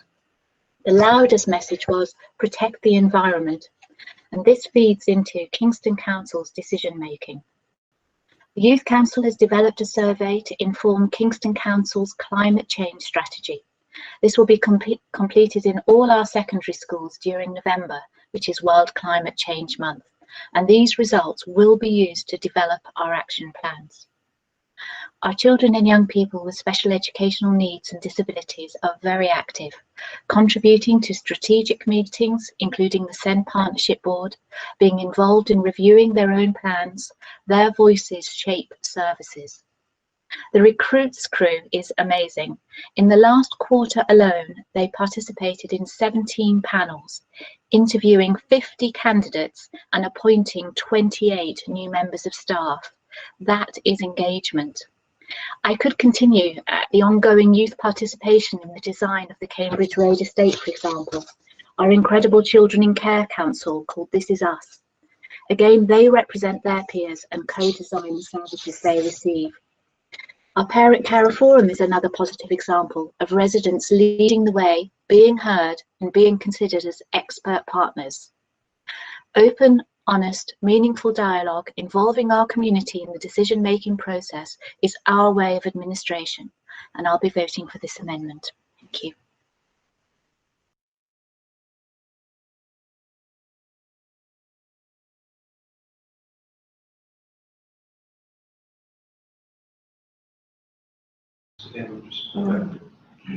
Councillor, next is Councillor Davis. Councillor Davis, please. Thank you, Madam Mayor. I think this evening is, for me, has demonstrated more than many other meetings I've been at online that why this format doesn't work for council meetings and we're trying to hold a sensible debate. Because I'm afraid that within a council chamber, reading out prepared statements, as we heard earlier at the very beginning of this motion, like it's some kind of jackanory that we're embarking on and lecturing to people, is not the way to approach what I thought was a very clear and a great deal of clarity to the motion that we had before us before it was amended. And I have to say that hit a new low when I start to hear that we're now using an international health crisis as a reason to bash us for some of the things that have happened over the past 6 months. And I have to tell my Lib Dem friends that, not I've got many, but my Lib Dem friends that I really do trust the Prime Minister more than I trust you to protect my health, because he's doing a darn sight better job than any of you will ever do for this borough. And when it comes to discussions about the Cambridge Road estate ballot, I mean, I think we really do have to nail this nonsense that we hear about council housing and the Conservatives, because we had 12 years of the Liberal Democrats who did absolutely nothing for housing in this borough. Absolutely nothing. In fact, when we took control in 2014, the housing list, the waiting list, was approaching 10,000 people. And you inherited from us a much better position than it was when you left it to us. And in fact, we had been already engaging for 3.5 years before you took control on the Cambridge estate, talking to groups there about the future of that estate. 3.5 years. And in fact, I actually take a great deal of pride in the result you had in the ballot, because clearly you didn't need to hold the ballot because so many people were enthusiastic about the plans that we had developed in those early years and which you then took over. And also there's this other issue about, you know, how do we engage with the housing white paper? Well, actually, just because you're changing where it is you engage and moving away from necessarily doing it every time you have an application to doing more up front, I think that you need to think very hard about how you go about that, particularly the shambolic way you're currently going on with the local plan, which seems to be taking forever. And when it comes to low traffic neighbourhoods, I'm sorry, this is just nonsense I'm hearing. I mean, Wandsworth, which, unless you've noticed, is a Conservative controlled council, have handed the money back. They said that it didn't work for them on certain of their low traffic neighbourhoods, and they were quite right to do so because they put the needs of their residents first as opposed to imposing what they wanted onto them. And that's the whole point about local democracy, that you do have a choice. You don't always have to go along with what the government says. 1 minute. That's always been the case. So I would say to you this in my sort of final comments, is that you as an administration are constantly being attacked by residents for the lack of engagement and consultation, which are separate things, that takes place. And the amendment you've put changes nothing. It's just a recitation of business as usual. And you're clearly not listening. You're patting yourselves on the back rather, and you think you're just going to move on from this. Well, if you believe all that you're currently doing is the right thing, then I suppose all we can do is leave it to you and let the residents actually judge whether you're doing a good job or not. But I will tell you, if you're going to carry on as you are, they're just going to continue complaining about the council and argue that always the council just does what it wants. In the end, that's sad, but I guess that's your problem. Time's up.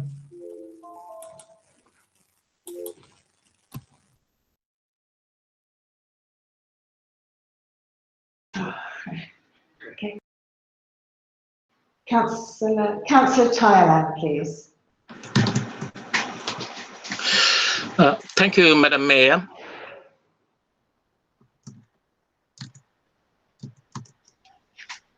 Yeah, I would like to speak on our engagement with BAME communities and the work we do in collaboration with BAME organizations to engage with hard-to-reach communities. BAME communities' participation in formal consultations by authorities is generally poor. Many of the communities are underrepresented in the responses. It could be down to language barrier, confidence, or trust. Our approach isn't just about the mechanics of consultations, but it's about building relationships and trust so that people think it's worth responding to the consultations. It can be done by collaborating with organizations which are represented by BAME communities. We work closely with Kingston Race and Equality Councils and Kingston Voluntary Action, which are umbrella organizations. By collaboration, we are able to reach to the community leaders and community champions who have a good relationship with and build a trust with the communities they serve. A good example of collaborating with BAME organizations was public health information about COVID-19 during the pandemic. RBK, through public health, provided a small amount of funding for organizations such as MILAP Center to consult with residents and users to inform them about COVID-19 and its implications. MILAP Center and Asian Elderly People Dropping Center did an easy read pictorial information sheets in 3 languages. They coordinated the making of films in different languages regarding tests and trace to facilitate easy and understandable access to communities whose first language is not English. Another example is the setting up of food banks. RBK and the voluntary sector, through liaison with a number of voluntary organizations and businesses, responded generously to the call up for donating fresh and cooked food to hospitals, care homes, food banks to help feed vulnerable people. We, as councillors, also engage with local communities to set up street champions to collect donations. With regards to the Black Lives Matter motion passed in July, I have been working with CREC to organize BLM awareness racing events to promote race equality in the RBK and engage with communities. We are holding a series of BLM events with the title, Let's Talk About Race, which is a panel discussion. The first event took place on 10th of September, virtually on YouTube. That event dealt with issues of health and crime. The second of the series takes place tomorrow, 14th of October, from 6:30 p.m. to 8 p.m. and will tackle issues related to education and employment. This can be watched on YouTube as well. There will be 2 more events, one in November to discuss young people and older people, and the other in December, which will look at disability and gender. This month is Black History Month. RBK is working with CREC to mark Black History Month with a variety of programs, activities, and events. The list is available on the website. RBK Heritage Center is also promoting a variety of events to celebrate Black History. These are some of the achievements by collaborating with partner organizations to engage and consult with hard-to-reach communities. Thank you. Thank you, Councillor Thailand. The next person to speak is Councillor Sumner, please. Thank you, Madam Mayor. I think what we've heard over the last, I'm not sure how long, 15 minutes of speeches, just highlights why the council and the administration is actually in the situation they're in regards to consultation. It is clear from everything they've said and all their heartfelt words, which I believe is heartfelt, they do not understand the difference between consultation, engagement and partnerships. This amendment, and sorry, not this amendment, this motion was initially put forward about consultation. And now, and all we have, and the amendment is all about engagement. Now, it's really important, it's vitally important that we understand the difference between engagement and consultation. And it is clear that this is not happening. I'm really disappointed, and I really think actually joining the Institute of Consultation would actually help the council to clear up those edges. Now, instead of feeling prickled by being what's said, instead of being defensive about what's being said, I think, could you not just look and be honest, accept that your consultations are not up to par? If you can do that, then you can move on and you can accept it. No one's saying you're not engaging. No one's saying that you're not trying to work in partnership. What I am saying is your consultations do not meet best practice and are not effective consultations. And everything that has been said in the last 15 minutes by Liberal Democrat councillors has just undermined that opinion. Please, I urge you all, go away, learn about the difference between consultation and engagement, and then maybe, just maybe, we can move on and get to a situation where the borough's residents are actually fully consulted on what's going on in this borough. Because if you keep putting your head in the sand and keep pretending that everything is brilliant and everything is awesome, as they would say in the Lego movie, you're not going to go anywhere. You're not going to move on. And I really think you should actually seize the opportunity, join the Consultation of Institute and actually make a difference to the borough, please.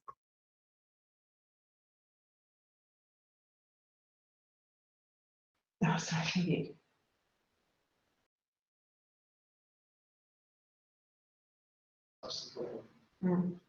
Okay. So there's a timeline. Okay.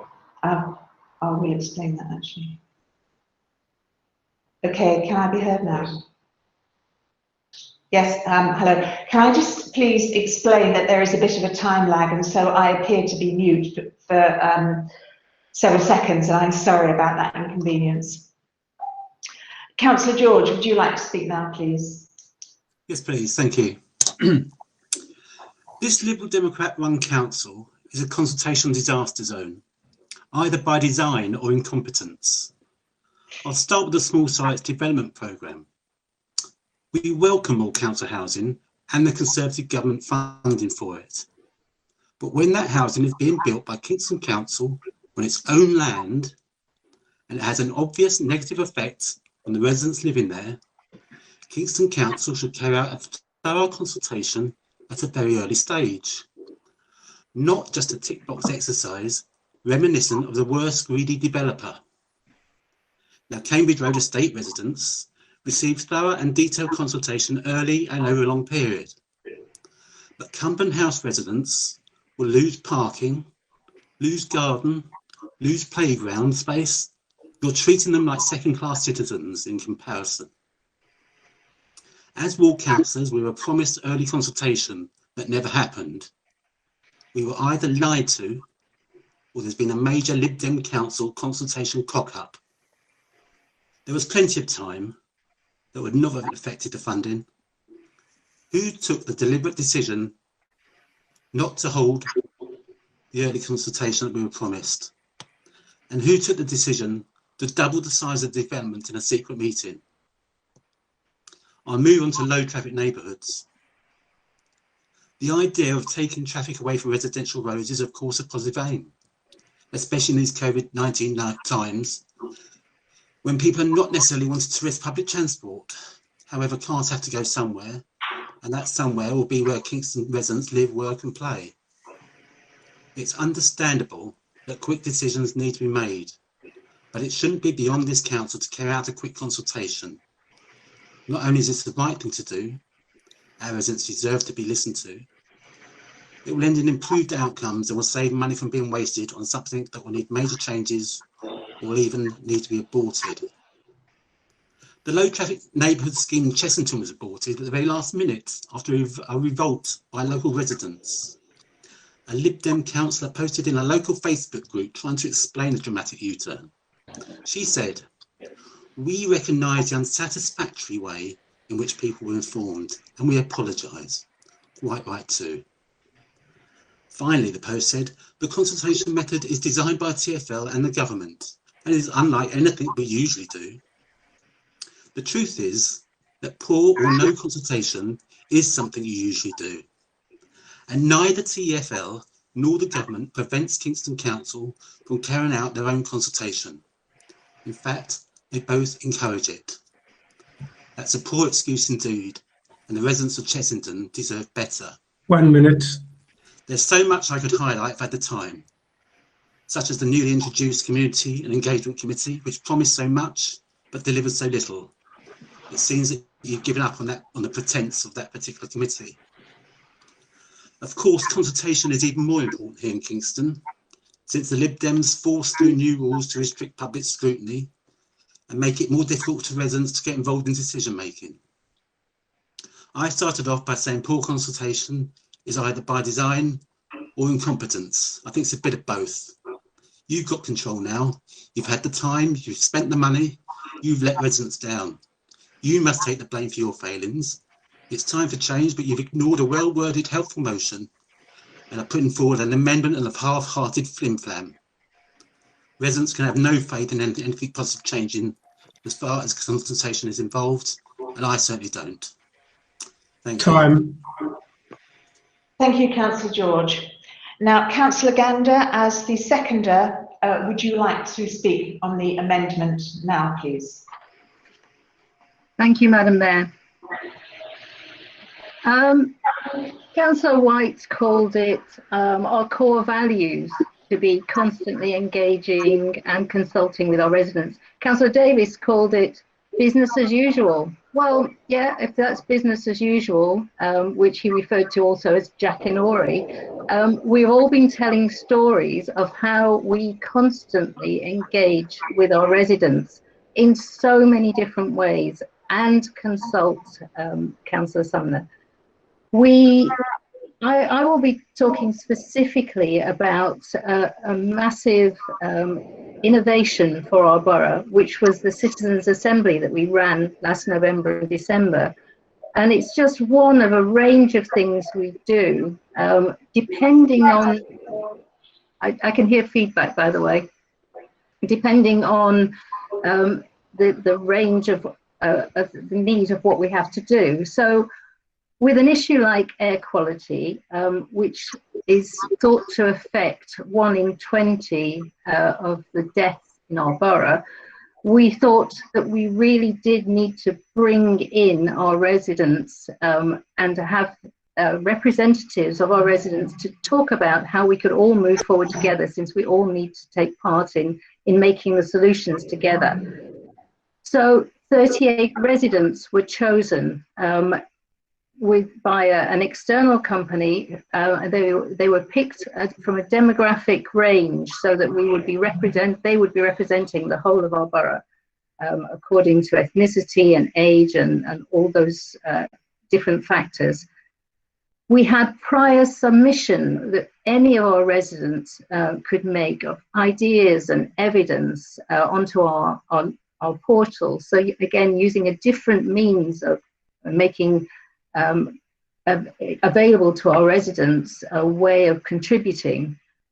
And then 2 whole weekends, those 38 people looked at the evidence, heard from experts that had been brought in from within the borough and outside the borough, Also, local people spoke, community groups, etc. And then they discussed and they came up with some recommendations. Now, the brilliant thing is that we're just about to announce that we're going out to consultation. So this is consultation number 2, if you like, on this very same matter, with our new air quality action plan, into which has been incorporated many of these recommendations.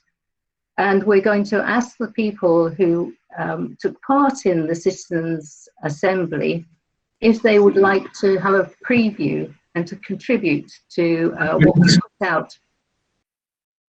Was that the warning? 1 minute. Thank you. Where they would like to contribute to what goes out to public and statutory consultation.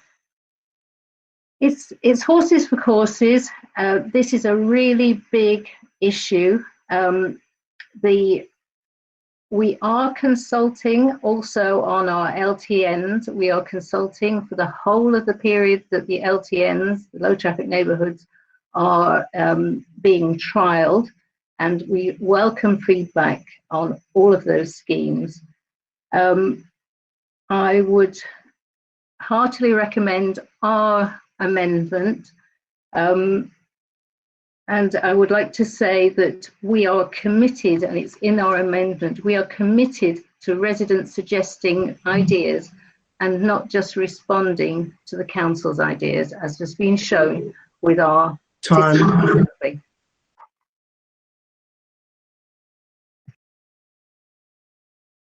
Councillor Cobbett, as the mover of the amendment, would you like to sum up, please? If you have anything to say. Yes, happy to. Yeah. Thank you, Madam Mayor. This is an incredibly thorny issue, and probably we could go on this all day. It's a challenge for public bodies all over the country and indeed all over the world in an age where there is relatively little resource in the public sector, and the way in which people communicate and engage with each other has changed often beyond the way in which councils and governments can easily respond to it. And I don't take lightly that we've got more to do, but I do feel that some of what we've been talking tonight is a step in the right direction, and we need to redouble our efforts. When we took over administration, the default position of the council was still sort of communication by press release. Engagement events were events that mainly involved going into a community hall and listening to councillors talk. And I think, I understand that the opposition want to improve the way we do consultation, but I don't feel that anything that was put forward in the original motion would actually be the route to doing that. It was around the audit process for how we do consultations. It was around changing the roles within the central team in the council.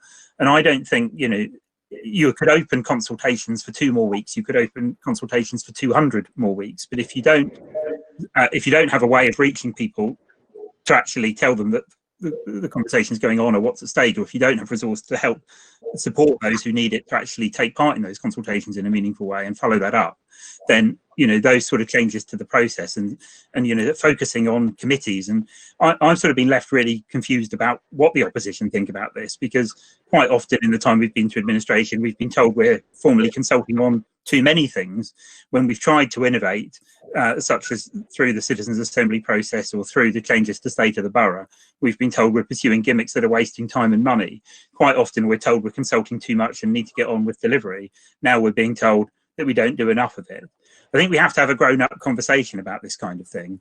We will quite often run consultations on thorny issues, and roughly half of people will think one thing and half of the people will think the other thing. We can't just have this transactional relationship that says that means that the half of the people haven't been listened to, because ultimately, as an administration, if you're trying to tackle a real problem, and that's why you set on the course in the first place, you can't simply say we're going to take no action.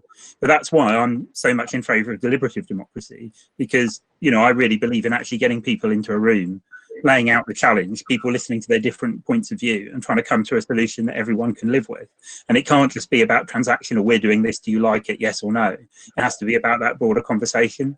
Some of what we've heard tonight about how we work with the Youth Council, what we did in the Citizens' Assembly, how we work with our BME communities, that's part of it. I don't think it's a finished job, but I think the community engagement framework sets us a real challenge about what we want to do in the future. It includes about the distinction between consultation and engagement, but it goes further too about co-design and doing things with residents, not just asking residents to think. I by no means think we're there, but I think the intention and the values in which we've started are clear to see. I think the fact that we now have a residents engagement newsletter, the fact that we now have a dedicated officer who leads and supports our consultation work, none of that infrastructure we inherited when we took over the council. The job's not done, but passing this amendment tonight will help us on the way to get there in a job that's never finished. And I hope that people will support it tonight. Thank you. Thank you, Councillor Cobbett. And finally, Councillor Hughes, as the mover of the motion, do you wish to say anything to sum up before we vote on the amendment, please? Yes, please, Madam Mayor. Well, I wish I could say it's been an interesting debate.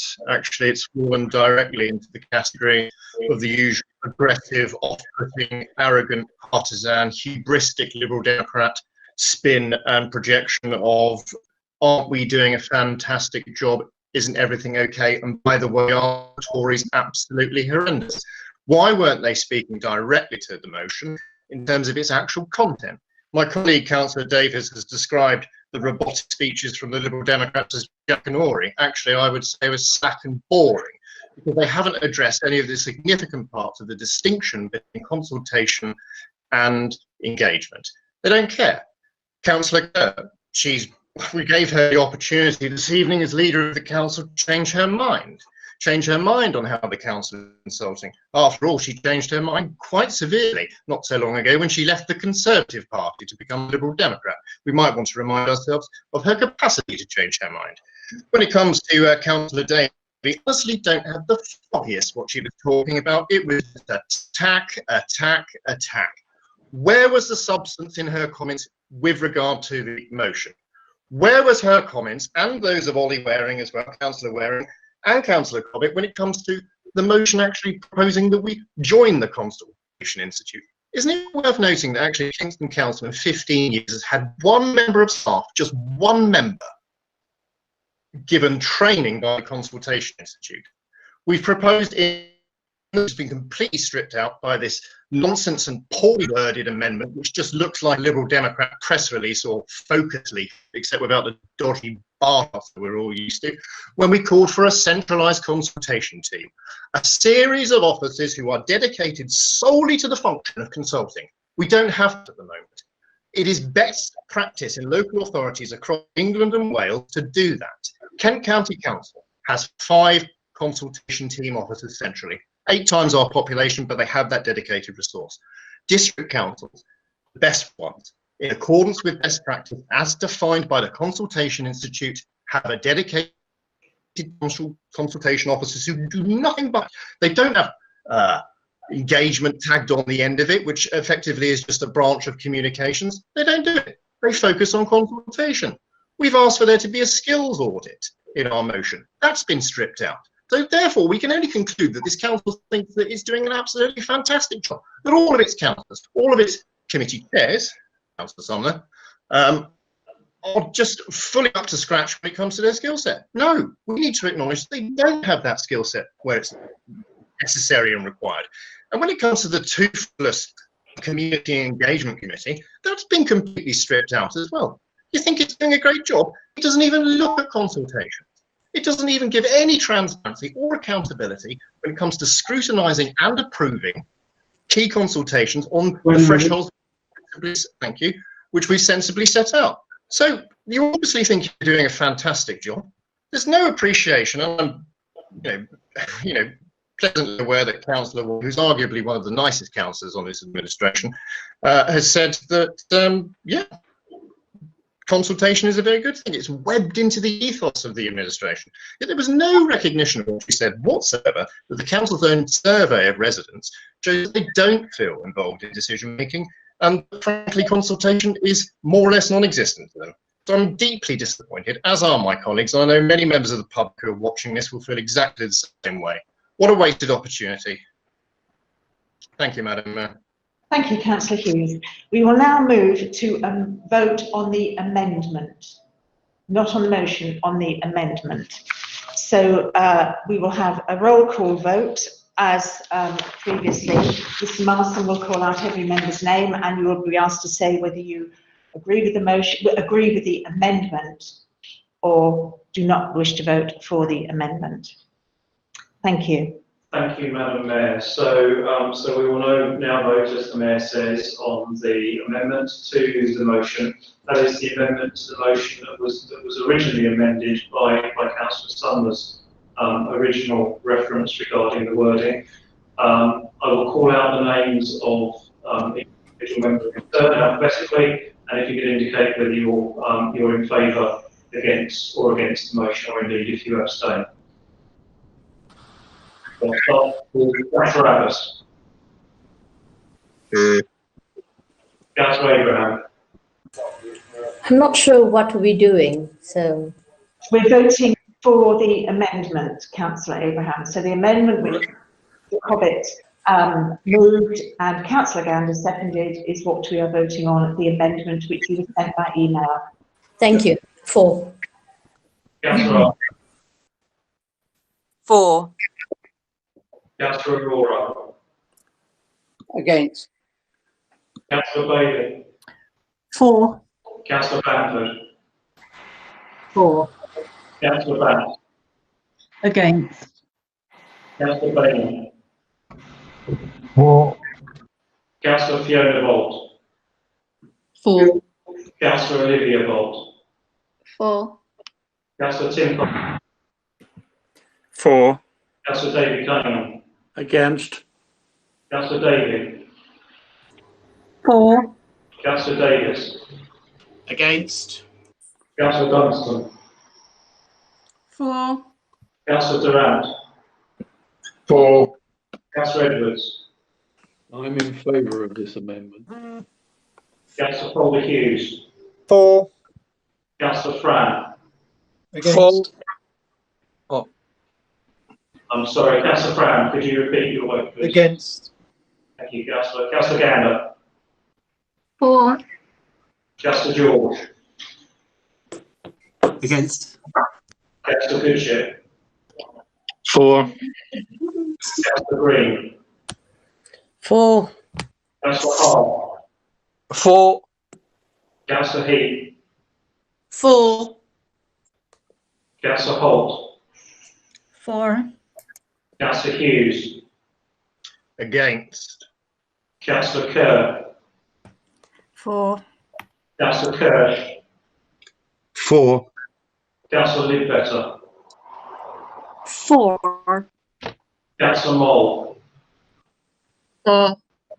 Councillor Netley. Against. Councillor Ravalia. 4. Councillor Ryder Mills. 4. Councillor Schaefer. 4. Councillor Self. 4. Councillor Shepherd. Against. Councillor Stewart. 4. Councillor Sumner. Oh, very against. Councillor Sweeney. Very 4. Councillor Clare. 4. Councillor Thompson. 4. Councillor Waring. Councillor Waring. Oh, sorry, 4, and congratulations on Tolly on having a baby girl. Councillor White. 4. Councillor Wookey. 4. Councillor Yoganathan. 4. And Councillor Butt. 4. Thank you, Madam Mayor. That concludes the vote, and the amendment is carried 37 votes for and 10 against. Thank you, members, for 37 votes in favour of the amendment and 10 against the amendment. So the amendment is carried. We will now return to the original debate to continue debating the motion, because we still have some more people who indicated that they wish to speak. So to go back to the original motion, Councillor Davis, do you still wish to speak on that? No, Madam Mayor. Thank you, Councillor Davis. Councillor Stewart, you wish to speak? No, Madam Mayor. Thank you, Councillor Stewart. Councillor Hughes, do you wish to sum up the motion again? Thank you, Madam Mayor. I think I've said all I needed to say. The disappointment is palpable, and I think that the disappointment is palpable, and I think that the Liberal Democrat administration should have a very good, long, hard look at themselves. Thank you.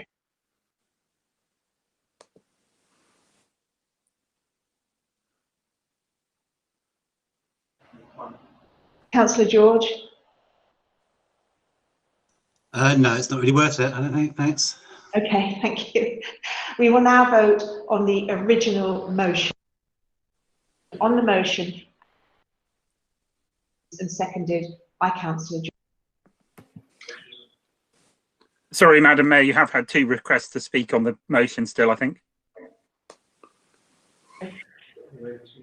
Have I muted?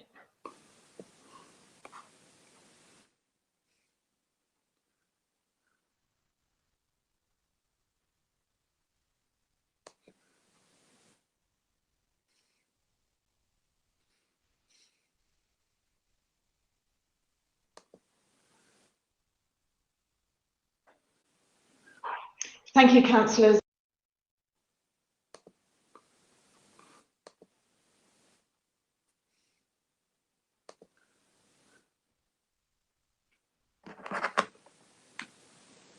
We can't hear you, Madam Mayor. You're on mute. Okay, can you hear me now? Thank you. This is very difficult, as I'm sure you appreciate. Because Councillor Kerr and Councillor Sumner have already spoken in this debate, they do not get another chance to speak at this point. So we will now proceed to the vote, which is on the original motion, please. So, Mr. Marston, would you like to proceed with the vote for the original motion? As Point of order, Madam Mayor. Is it not the original motion as amended? As amended by Councillor Sumner, you mean, or? No, as amended by the vote that we've just had. And Councillor Sumner. Excuse me, Madam Mayor, it's amended, the amendments that I made, plus the, well, we won't have the amendments, or is it a press release that Councillor Cobbett put forward? So could someone read out the actual motion that was supposed to be voting on? Because the amendment was so long that I think someone needs to actually read it out.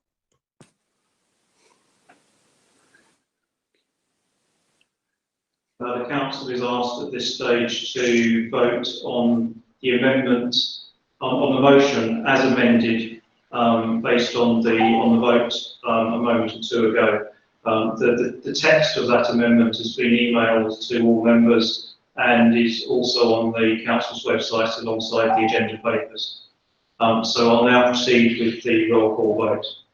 Excuse me, Madam Mayor, I'd like to raise a point of order. I think given the range of amendments made by Councillor Cobbett, it is only right that the full motion with amendments is read out, so we can all be sure what we're voting for, and also that the public are aware completely what we're voting for, because the amendments haven't been read out. Madam Mayor, no. I think we've got.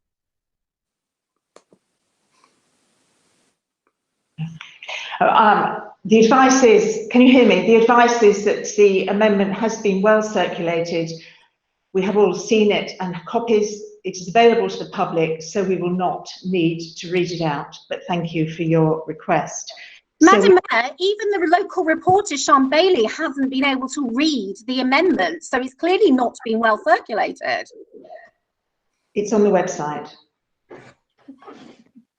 Madam Mayor, I will now move to the vote on the substantive motion. So if members would indicate whether they're for or against. Councillor Abbas.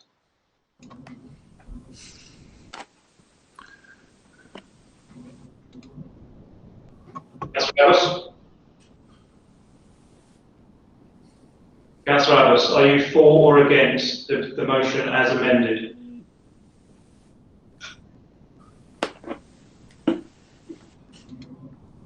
Councillor Abraham. Against. Councillor Archer. Against. Councillor Aurora. Abstain. Councillor Bailey. For. Councillor Bamford. Sorry, I want confirmation that the amendment has become the substantive vote, and that's what I'm voting for. Yes, Councillor Bamford. So the council is voting on the motion as amended a moment ago. Thank you. Councillor Bamford, would you like to vote? Councillor Bamford, could you indicate your vote? For. Thank you. Councillor Bass. Abstain. Councillor Bayman. For. Councillor Fiona Bolt. For. Councillor Olivia Bolt. For. Councillor Cobbett. For.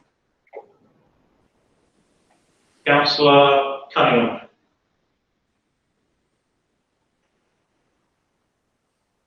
Councillor Cunningham. Abstain. Councillor Davey. For. Councillor Davis. Abstain. Councillor Dunstan. For. Councillor Durant. For. Councillor Edwards. For. Councillor Calder Hughes. For. Councillor Fram. Abstain. Councillor Gander. For. Councillor George. Abstain. Councillor Goodship. For. Councillor Green. For. Hart. For. Councillor Heath. For. Councillor Holt. For. Councillor Hughes. Abstain. Councillor Kerr. For. Councillor Kirsch. For. Councillor Lidbetter. For. Councillor Mole. For. Councillor Netley. Abstain. Councillor Ravalia. For. Councillor Ryder Mills. For. Councillor Schaefer. For. Councillor Self. For. Councillor Shepherd. Councillor Shepherd. Abstain. Councillor Stewart. For. Councillor Sumner. Excuse me, point of order. Can we just confirm? Councillor Abbott voted, I believe he voted against originally, and now I believe he's trying to change his vote. Can we get a clarification of what his initial vote was? My vote is I'm actually going to vote against the amended text of the motion because I feel it's just a wrecking amendment. Thank you. Thank you. We will clarify that at the end of the vote. Councillor Sweeney. For. Councillor For. Councillor Thompson. For. Councillor Waring. For. Councillor White. For. Councillor Rookie. For. Councillor Yoganathan. For. For. I believe there is some confusion as to whether Councillor Abbas cast a vote or not. So, Councillor Abbas, can I ask whether you vote for or against the motion, please? Yeah, sorry, I must have cut out when you called my name. For is my vote. Excuse me, point of order. You can't change your vote. The first two I people didn't know voted the against. first time. You can't change it. Thank you, Councillor Sumner. I don't believe Councillor Abbas did actually change his vote. Thank you. Madam Mayor, the vote. Sorry, can we refer to the recording because he clearly did? Madam Mayor, the motion has been agreed. 36 for, 3 against. Again. The motion has been agreed. 36 for, 3 against, and how many abstentions? Sorry. And 8 abstentions. 8 abstentions. Thank you. And Councillor Edwards, you have a point of order. Yes, thank you, Mayor. There have been numerous breaches tonight of Procedure Rule 4.1, which says members shall at all times show respect for the Mayor and shall accept the ruling of the Mayor as to the construction or application of any rule. and I would ask all members to bear that in mind when interrupting the mayor and the meeting. Also, on a second point of order, Procedure Rule 722 about points of order itself makes it quite clear when someone raising a point of order should make clear the rule or statute that is being breached, is said to be breached. Again, I would ask all members to bear that in mind when raising so-called points of order. Thank you very much indeed, Councillor Edwards, for good points, very well made. Thank you. We will now turn to item 8 on the agenda, which is member questions. We have a period of up to 30 minutes. 28 council questions have been submitted for tonight's meeting. In accordance with the council's constitution, we will therefore deal with 3 of the questions from both the Liberal Democrat group and the Conservative group, and the one question from the Green member in this meeting, and the other questions will receive a written reply. And as usual, I would ask all members asking or answering questions to be as brief and succinct as possible and to the point. Thank you. So the first question is from Councillor Bass to Councillor Davey. Thank you, Councillor Bass. Thank you, Madam Mayor. So my question is, the council has now submitted planning applications for their small sites programme and informed residents that this needed to be done at speed in light of the GLA requirement to have work started on the ground in January 2021. Residents are furious at the shambolic way in which the council has engaged and consulted with them on this programme. So can the member now tell us what conversations took place directly with the GLA to ask whether, in light of the coronavirus crisis, the 2021 deadline could be moved? What was the date of those conversations and what did they say? Thank you. Thank you. Councillor Davey, please. Yes, I'm proud that we're building council housing in Kingston after a gap of about over 30 years. And I would like to use the opportunity to thank officers and all those local residents who actually engaged and responded to the consultation. Unlike the Tories, I don't dismiss as chaos a pre-planning consultation, extended time arrangements for consultation, going above and beyond the law and regulations in our consultation. I don't dismiss the 4,443 visits to the Cumberland House Development website or the 1,847 people who engaged through the website, nor do I dismiss the 104 responses by local people as a shambles.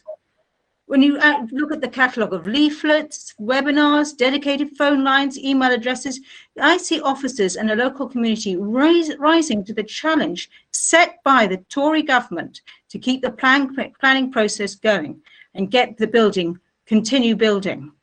But what I do see is the problem over the local councillors' failure to engage. I understand that, Councillor Bass, you were unable to make briefings.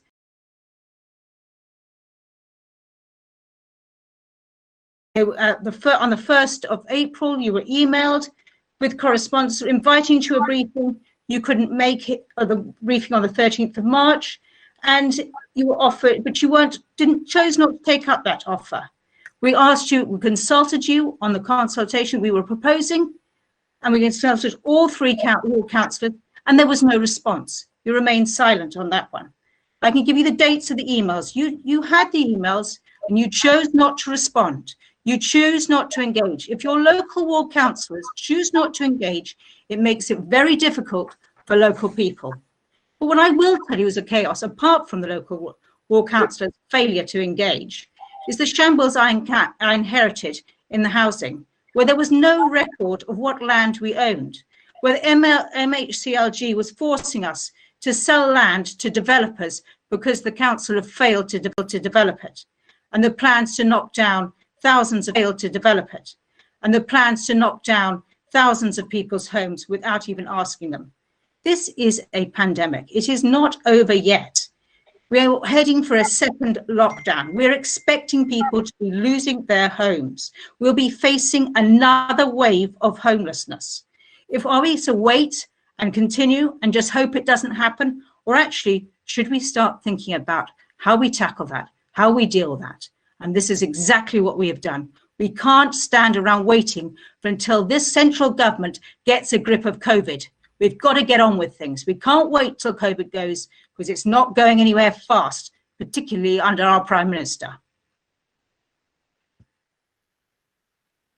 Madam Mayor, I do have a follow-up if that's permissible.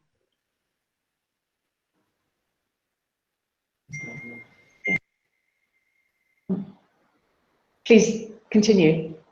Okay, I do have a follow-up, but my original question was not answered. And apart from a pack of lies in there, because ward councillors did meet with officers, and there seems to be a lot of anyway, so I didn't get an answer to my original question, but I have a follow-up to my question that wasn't answered in the first place. But I suppose this all goes along the line of the consultation. Anyway, my follow-up is, during the summer, playground equipment was removed from Cumberland House without informing residents, the warden or ward councillors, causing much angst to residents. We chased that up, and the officer's report to us said Cumberland House is a relatively high density estate. We understand the value of open spaces for everyone to enjoy, particularly during the COVID pandemic and the restrictions on movement.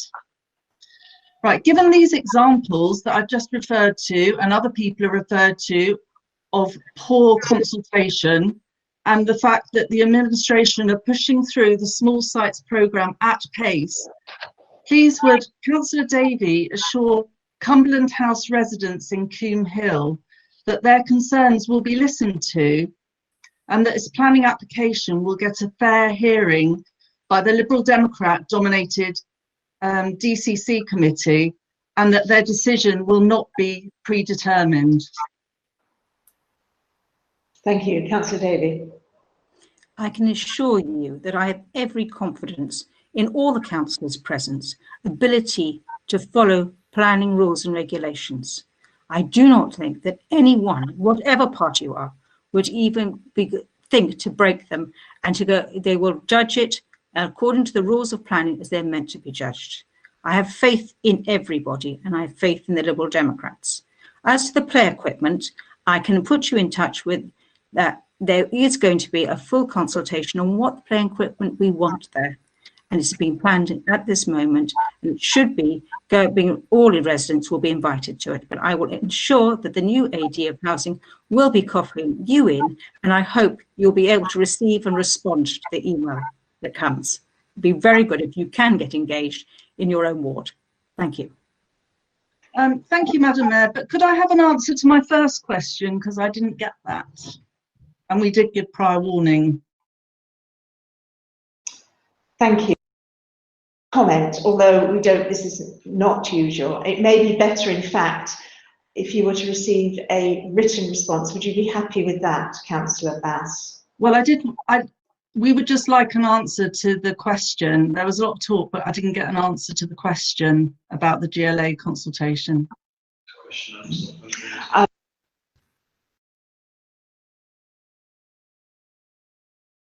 You're on mute, sorry.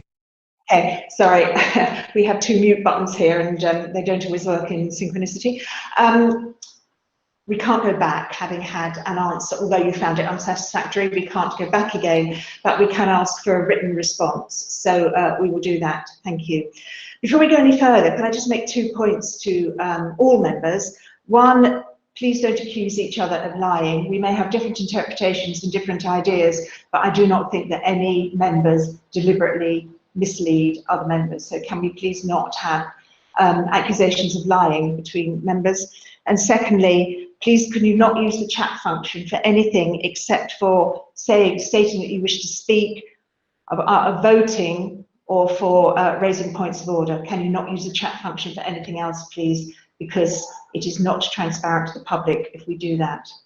Thank you. The next question is Councillor Self has a question for Councillor Mole, please. Thank you very much, Madam Mayor. And if I could, with your permission, Madam Mayor, I'd just like to endorse the comments made by Councillor Davey regarding the Development Control Committee. I take the independence of the Development Control Committee of the utmost seriousness. You cannot believe how serious I would take the independence of this of our Development Control Committee, and I believe that both myself and all members, Conservative and Liberal Democrats of that committee, remain independent and make their own minds up on applications wherever they come from. And I feel very strongly about it. Question. Thank you. Thank you, Madam Mayor. My question is to Councillor Rebecca Mole. The government's planning white paper will shake up the English planning system. Will local people lose their voice in the process? And will the new system deal with the climate crisis, deliver genuinely affordable homes and improve biodiversity? Thank you, Madam Mayor. Thank you. Councillor Mole, could you respond, please? Thank you, Madam Mayor. The government's white paper, Planning for the Future, proposes that the community consultation at the planning application stage will be streamlined with a new emphasis on engagement at the plan making stage. In practice, I believe that these proposals, including the fact that all land will be categorised into growth, renewal or protection zones, will lead to the delegation of detailed planning decisions to planning officers rather than a democratically elected planning committee. This fails to recognise that the role that public democratic scrutiny has in ensuring decisions are fair, transparent, and with any impacts fully considered. These zones also fail to take into account the biodiversity value of brownfield sites. They're proposing to use an algorithm, and we've seen how well that went with the A-level results, to decide how many homes each area should build. An algorithm, not a report into land availability, not asking residents, councillors or local authorities, but a machine, a computer, will decide the future growth of our borough. And this is reported to be about 1,500 homes per annum in Kingston. The white paper seems to recognise that planning is central to important national challenges, including combating climate change, but the reforms do not make it a key priority that would enable the planning system to respond to the climate crisis. The proposals do not sufficiently take into consideration the Climate Change Act 2008 provisions that address carbon dioxide emission standards for future housing stock. I also believe that the effort to speed up applications risks watering down or removing the requirement altogether for strategic environmental assessments, environmental impact assessments and similar assessments. Affordable housing is already hard to meet current policy targets, and the government's plans will further dilute this, letting developers off the hook about providing any affordable homes in developments of under 50 homes. It will significantly undermine the council's ability to secure affordable housing. And when you look at the affordable housing units that we'd actually get as a borough, what would that be when it applies to developments of over 50 homes? Not many. Replacing the community infrastructure national levy will likely result in less. Replacing the community infrastructure levy and Section 106 payments with centrally imposed housing targets and a national levy will likely result in less money for affordable housing, sustainable transport and other critical infrastructure. In this housing crisis, we need to build communities that are sustainable. We need housing that's fit for purpose, upholding quality standards, recognising our climate emergency and is deliverable. And this paper does not achieve that.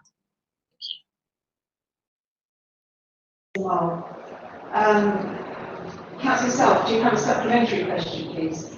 No, I don't. Thank you, Madam Mayor. Thank you. The third question is Councillor Davis to Councillor Davies, please. Thank you, Madam Mayor. Recent national press coverage has raised concerns about the prevalence and spread of COVID amongst university students. Can the member tell us the position in Kingston and what has been done to support the university in offering support, advice and services to students in Kingston?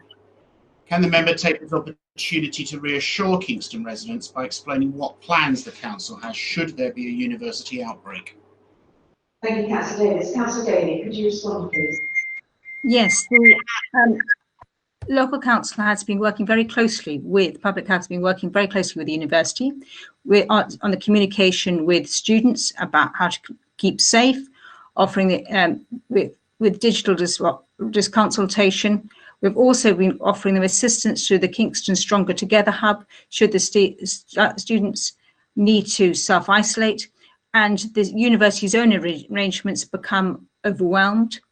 We've been organising with the Conservative government's accountancy firm, Deloitte, to deliver a testing station at County Hall. That's been in place.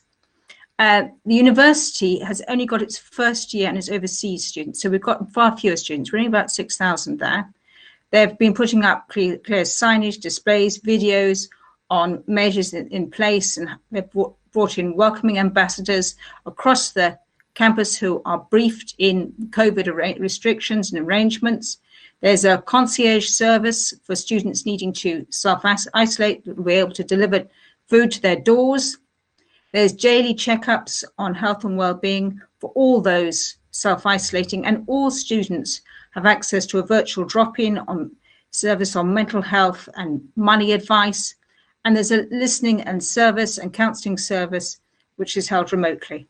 So although these are challenging, difficult times, both the university and the council has certainly stepped up to support our local student population. The advantage we do have is that a lot of the students who attend Kingston University live at home, live locally. Councillor Davis. Thank you, Madam. I do have a follow-up question. Can the member tell us when the council will be reopening the council contact centre so that vulnerable residents who have got no virtual access, and also students, can get face-to-face advice not just on COVID, but equally around their benefits and housing? I'm not aware that that's a public health provision. It may be something you need to get an answer in writing, because I think it's more likely from the communication side of things. Thank you. Ms. Grace, you will get a response in writing to that. Thank you. The next question is from Councillor Durrant to Councillor Kirsch. Councillor Durrant, please. Thank you, Madam Mayor. Prior to the coronavirus outbreak, councils up and down the land were really already in a tough financial position. How has the position in Kingston been worsened by the pandemic? And as of yet, how much of the shortfall is central government planning to make up? Thank you. Thank you. Councillor Kirsch, please. Thank you, Madam Mayor, and thank you, Councillor Durrant, for your question. The coronavirus outbreak and the associated lockdown had a huge impact on the Royal Borough of Kingston's finances, as well as the finances of our residents and businesses. The Royal Borough of Kingston has seen a significant increase in demand on services, as well as a substantial loss of income. This is currently estimated to amount to more than 25 million impact on the general fund this year. Central government has thankfully provided various funding packages, as well as a provision to recover the lost fees and charges. However, a full recovery of the lost fees and charges is not possible, and any loss on leisure has not been part of the government scheme. Hence, the grant funding provided, along with the recovery of costs from the NHS and the recovery for lost fees and charges, the net remaining impact on the in-year financial position is still around 4 million. This gap has been addressed through the delivery of in-year savings and recruitment and expenditure restraints. Furthermore, there's also been an erosion of the income received from council tax and business rates due to financial hardship this financial year. This shortfall in the collection fund will need to be made up in future years, and which are also likely to be affected by a lower tax basis and a continued increase in demand for services. So any future lockdowns or restrictions will also create an increased financial pressure, which currently cannot be quantified. Right, do you have a follow-up question, please? Yes, actually. So, Councillor Kerr, what you're saying is effectively that central government is really asking and leaning on local government and asking us to do much of the work here in terms of the pandemic, but yet they're not properly funding us for that purpose. Councillor Kerr, please. Thank you, Madam Mayor. So in the essence, if you look at not just our borough, it's all local authorities across the country. So the central government is helping. So we should definitely acknowledge this, but there is a shortfall for all local authorities. So, and this shortfall obviously depends locally, and this shortfall has to be met locally, obviously, with all the hardships for the respective boroughs, and some boroughs are faring worse than others. But in essence, yes, there could be more help for local authorities. But on the other hand, there's the balance. So, but we have to make up for the shortfall, and yes, that's in the end up to local councils, and we have to find ways how we deal with this gap. Thank you, Councillor. Excuse me. Next question is Councillor Sumner. Councillor Kerr, please. Thank you, Madam Mayor. Sorry, I just need to get to the relevant part of my notes. Does the council leader agree Kingston Council should be championing transparency and fully complying with all laws and regulations relating to freedom of information requests, the environmental information regulations, and the publishing of transparency data in line with the Local Government Transparency Code of 2015? Thank you. Councillor Kerr.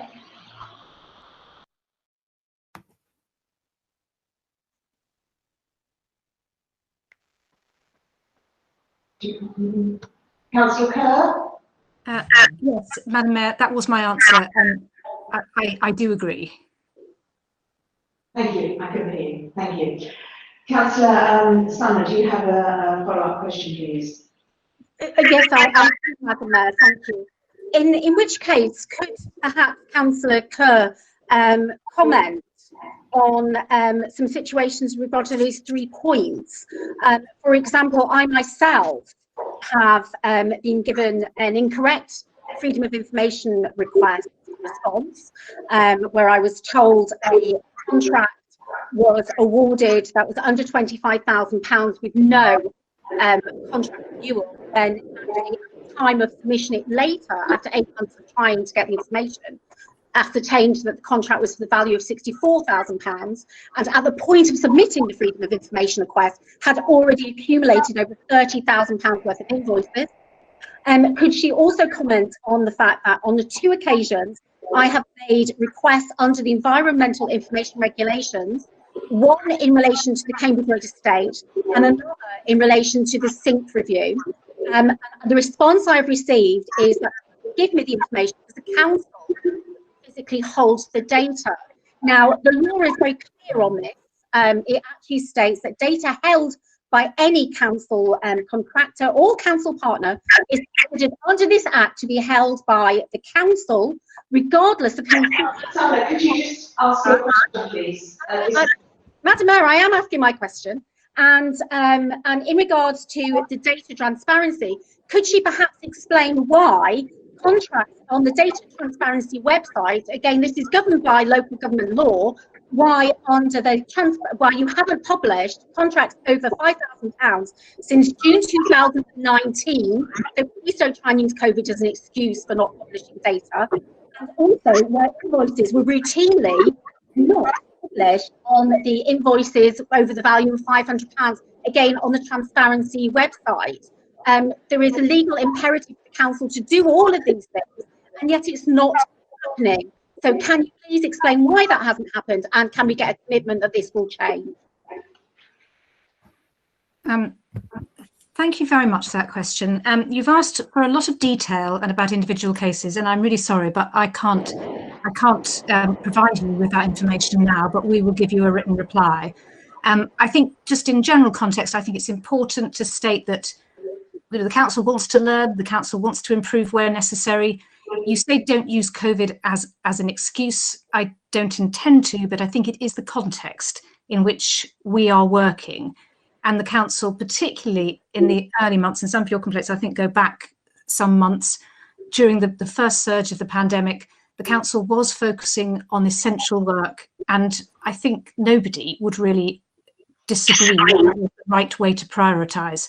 So make no apology really for prioritising housing rough sleepers, feeding people who were shielding, protecting the NHS by helping the speedy discharge of patients into care, working alongside our voluntary sector while carrying on with important services like bereavement services, housing repairs, refuse collection.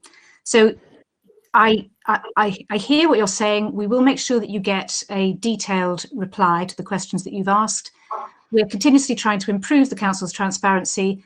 And in fact, the Chief Executive has asked the Monitoring Officer to work with the Assistant Director of Contracts and Commercial to conduct a review to test and gain assurance of the Council's compliance with the Local Government Transparency Code.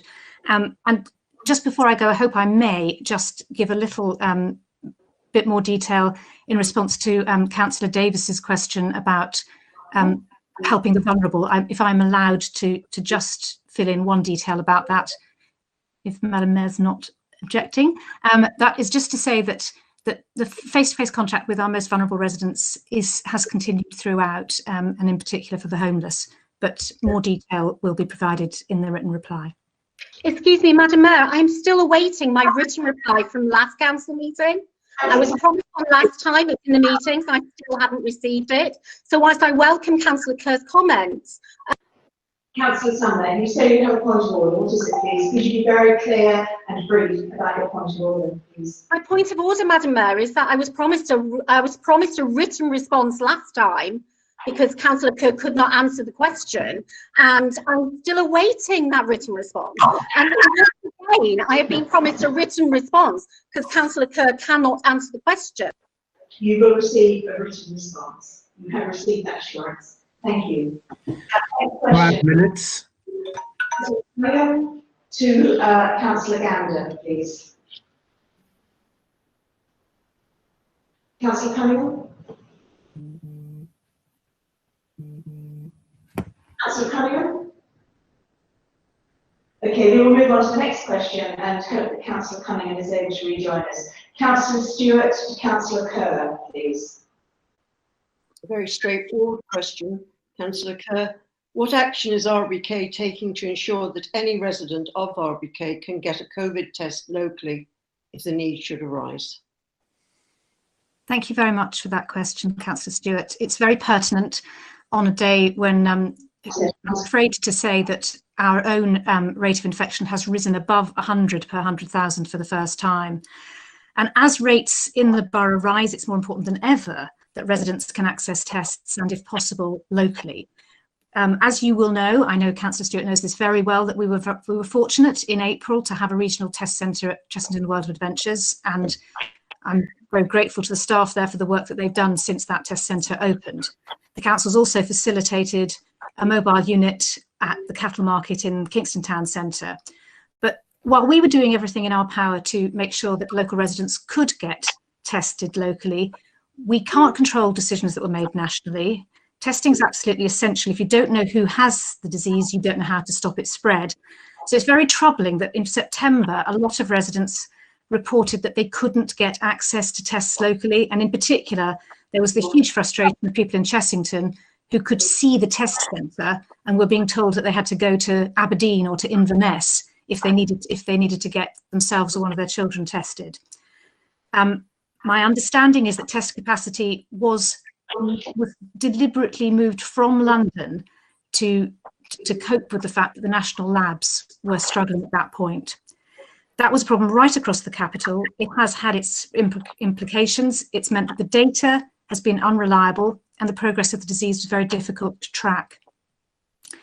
I'm glad that the availability of tests has improved since then. As Councillor Davey has already mentioned, since we are a university town, Kingston requested an additional test site that would be easy in particular for the students to access, and that has been running for the last couple of weeks at the back of County Hall.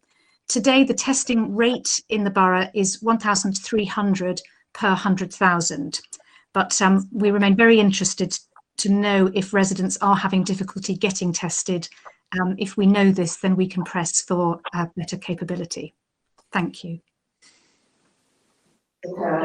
Supplementary question. Visually impaired community are obviously a very special case, and I'm aware that the officers have been working on a relationship to get them tested with a separate arrangement. I'd just like to know how the separate arrangement can be implemented. I believe it involves possibly community nurses being involved in going to people's homes who cannot administer the test themselves.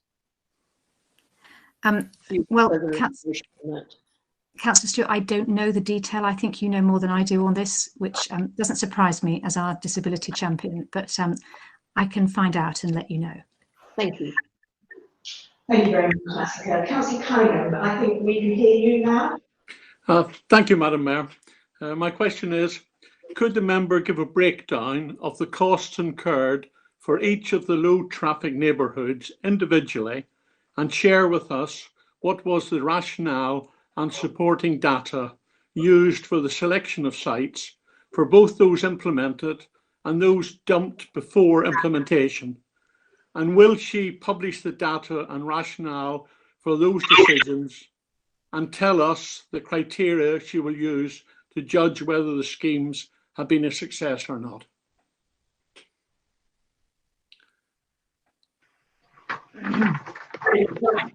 Please. Thank you. Thank you, Councillor Cunningham. Oh, I'm getting an echo as well. The anticipated costs of each of the LTNs is it's already been shared in the Response and Recovery Committee reports in the annex. For clarity, though, I have them listed.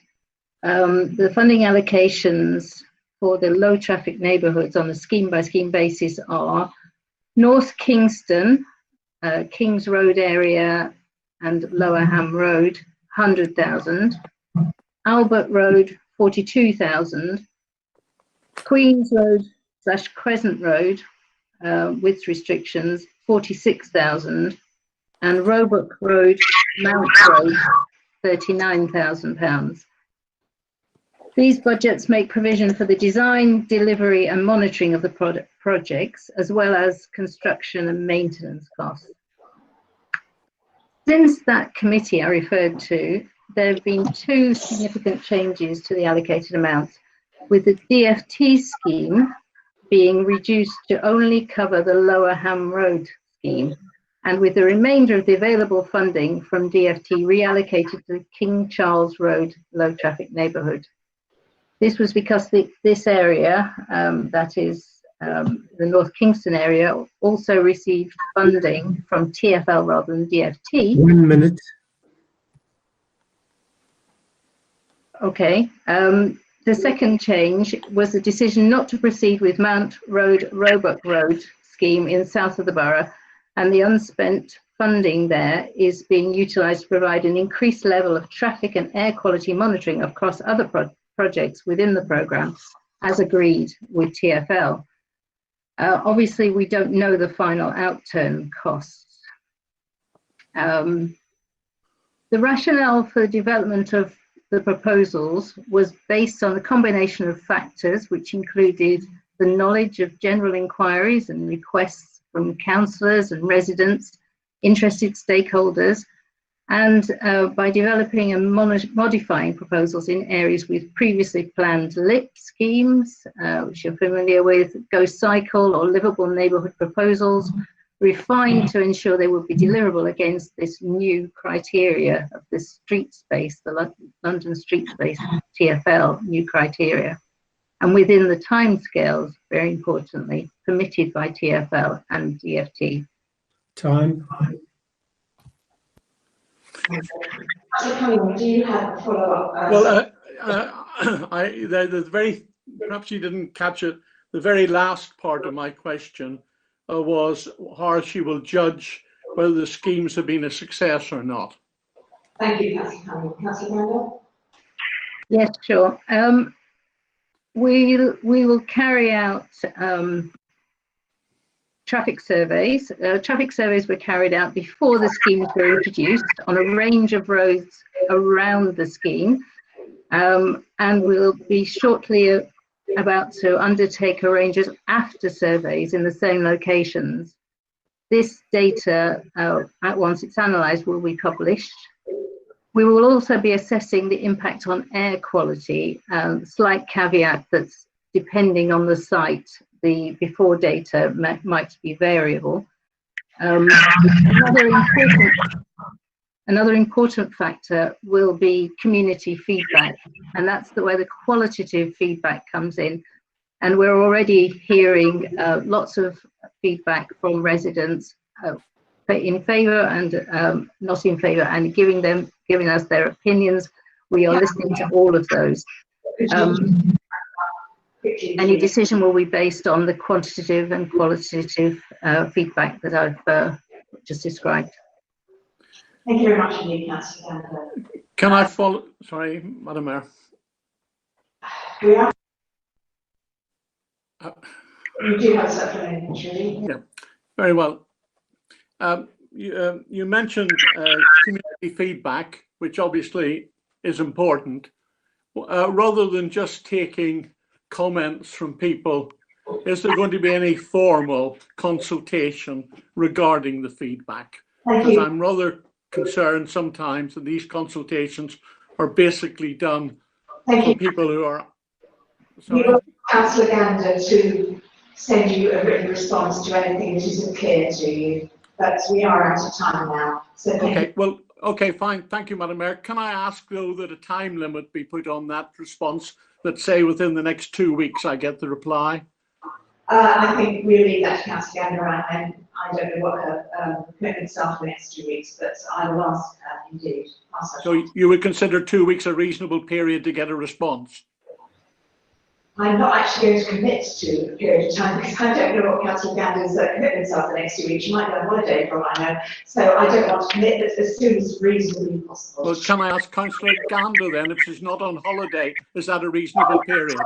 Councillor Cunningham, we are out of time, okay? So Councillor Gander will send you a response to the rest of your question as soon as reasonable. In a reasonable period? In a reasonable period, but I do not wish to define what a reasonable period is. So thank you very much indeed. Can I just ask everybody who is not speaking to mute, because we are getting a considerable amount of feedback. And I think some of it may be due to my microphone, but that's because of the nature of the room we're in. And I can't do a great deal about that, but I'm sorry if that is the case.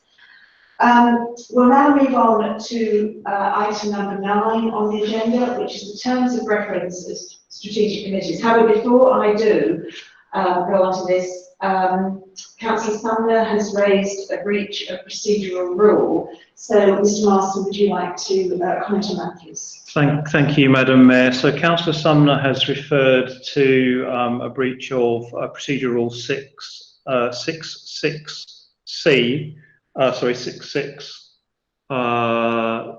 think it is, which requires written replies to be given to questions and for those written replies to be provided in the minutes of the meeting. Just to confirm that if there are any written replies that arise as a result of responses to questions at this meeting, they will be included in the minutes for this particular meeting. Thank you, Mr. Marston. Right, now, item 9, terms of reference to strategic committees. The next item relates to the naming and the terms of reference of the strategic committees. Councillor Cobbett, will you confirm if you will be moving the recommendations on page A1 of this report, please? Thank you, Madam Mayor. I confirm I do move those recommendations. Thank you. And Councillor Kerr, will you be the seconder for those recommendations, please? Yes, I second the recommendations.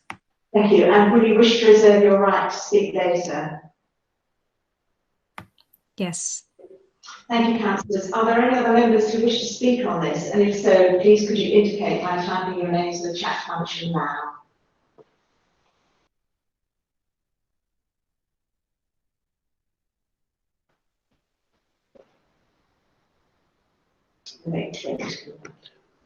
Madam Mayor, no speakers have indicated that they wish to speak on this item, but there is a point of order from Councillor Falchikov-Sumner. Councillor Sumner, would you like to raise your point of order, please? Sorry, Madam Mayor, I also indicated I wish to speak on the item. My further point of order is bearing in mind that Mr. Marsden has confirmed that written responses should be included in the minutes of the meeting. Will my written response from the question in the previous council be added to the minutes of the meeting? Because as I stated earlier, I still have not received it. But as I said, Now, you wish to speak on this item, on item 9. Is that right? Yes, please.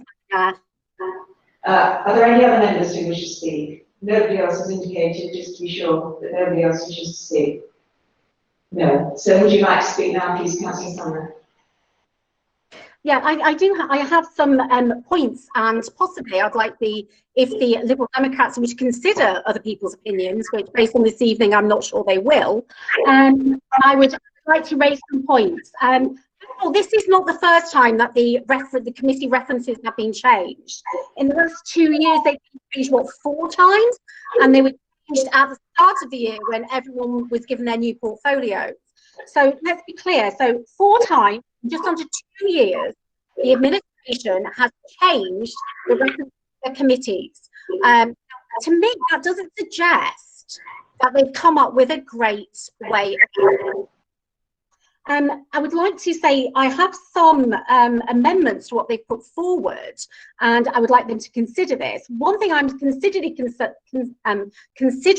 concerned about is their proposal to move HR from finance. Now, to me, I'm sorry, working in any kind of business environment, anyone would appreciate, and it's generally the case, that HR does actually report on any kind of business level in any organisation I've ever encountered to a finance function, because it is a business function. And also, if we look at the council structure, HR falls under the finance director, Sarah Island. And so by moving it from finance to community engagement, I'm not really sure what the purpose of that is. Because HR doesn't just, it covers lots of things. It covers the cost of salaries, the cost of pensions, it covers the terms of employment, it covers, I don't know, anything from union disputes to employment disputes. It covers things like maternity pay and maternity leave, which, may I say, I feel quite sorry for Kingston Council employees, because they have a less generous scheme for maternity than councillors do.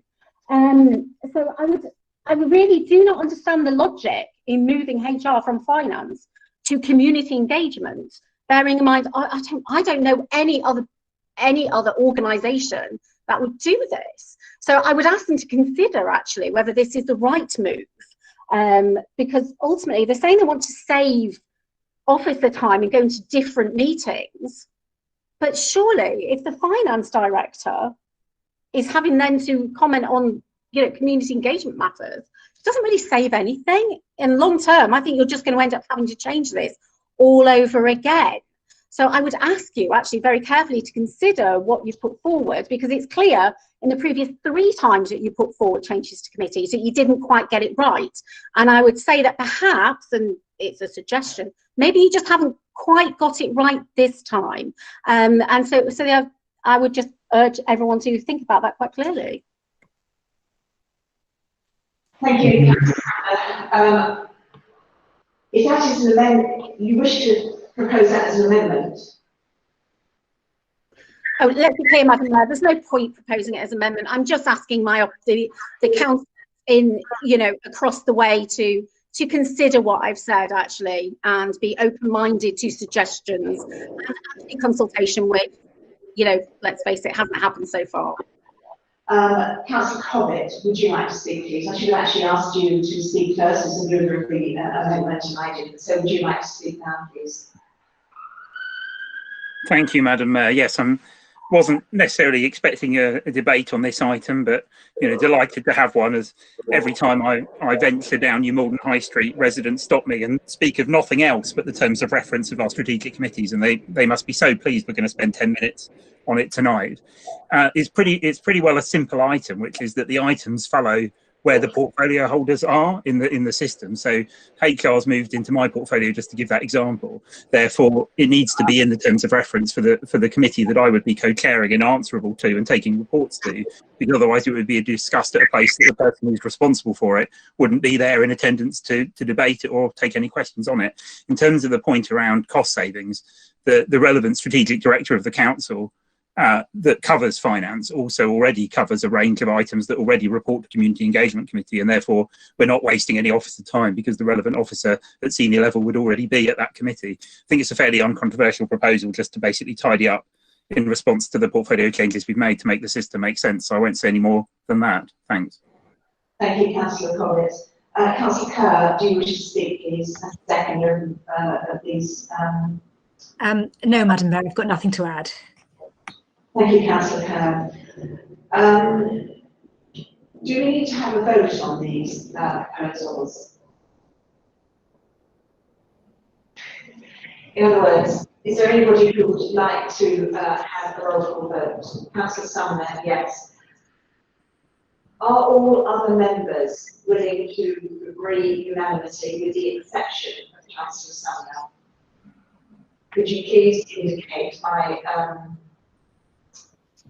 raising your hand, I think, if you are happy to agree.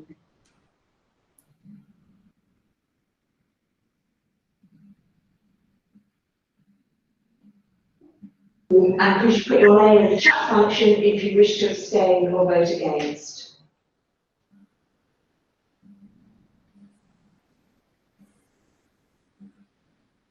So that is carried with one voting against. Thank you. We will now move on to the next item, to item 10, which is the review of the emergency decision-making arrangements. The report and recommendations is set out on page 4 of the agenda. These should be read in conjunction with the later material which has been circulated, giving details on the nominations to the proposed Culture, Housing, Environment and Planning Committee and the other changes to the membership of the strategic committees. Councillor Cobbett, will you confirm if you will be moving the recommendations on page A1 of the agenda, please? Thank you, Madam Mayor. I confirm I do move those recommendations. Thank you. And Councillor Kerr, will you be the seconder for those recommendations, please? Yes, I'm very happy to. You're right to speak later. Thank you. Yes, indeed, thank you. Are there any other members who wish to speak? And could you please indicate your name in the chat function now, please? Councillor Davis, please. So I'm now to call upon the members to speak in turn, starting with Councillor Cobbett, please. Sorry. Thank you, Madam Mayor. So just to give a brief bit of background to this item, being late, isn't it? We, as you'll know, as many people know, we went into emergency arrangements in March as we dealt with the height of the pandemic. We then had an emergency council in May because obviously we wanted to, within the limits of what was possible, as we focused on the response to what was going on, we wanted to reintroduce decision making in public in as much as was possible at that time, and in a new way online, and in line with the kind of organisational resources that were possible to support that. We also introduced the Response and Recovery Committee so we could have a regular focus on how we were responding to COVID and all of the issues falling out from that, and it's met often and had that particular focus. It's clearly desirable that we move back to as much of what would be our regular committee system as is possible. There were enough, and when we put in the interim arrangements in May, we set them up to be reviewed in October at this council meeting, and that's why we're bringing this forward now to put forward our intention of what is now possible in terms of the arrangements between now and May of 2021. The first thing we considered was around online meetings versus in-person meetings or hybrid meetings. We'd hoped that it was the COVID situation might have improved by this point to the point where in-person or hybrid meetings might be possible.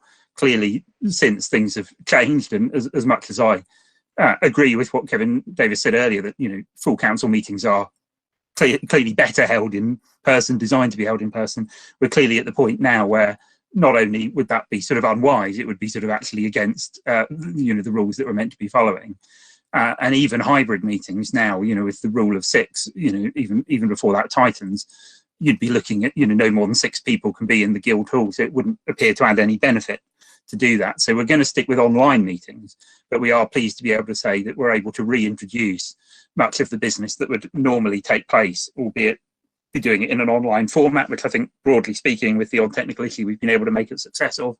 So the proposal brings back the full complement of sort of regulatory committees such as licensing and planning, also our full range of committees around pensions and audit. It brings back neighbourhood and where it's in place, neighbourhood planning, and a structure of 3 strategic committees where response and recovery acts both as a COVID response committee and a strategic committee, the return of the case committee, and a committee dealing with the functions that would normally have been dealt with both by strategic housing and planning and by environment and sustainable transport into a combined committee.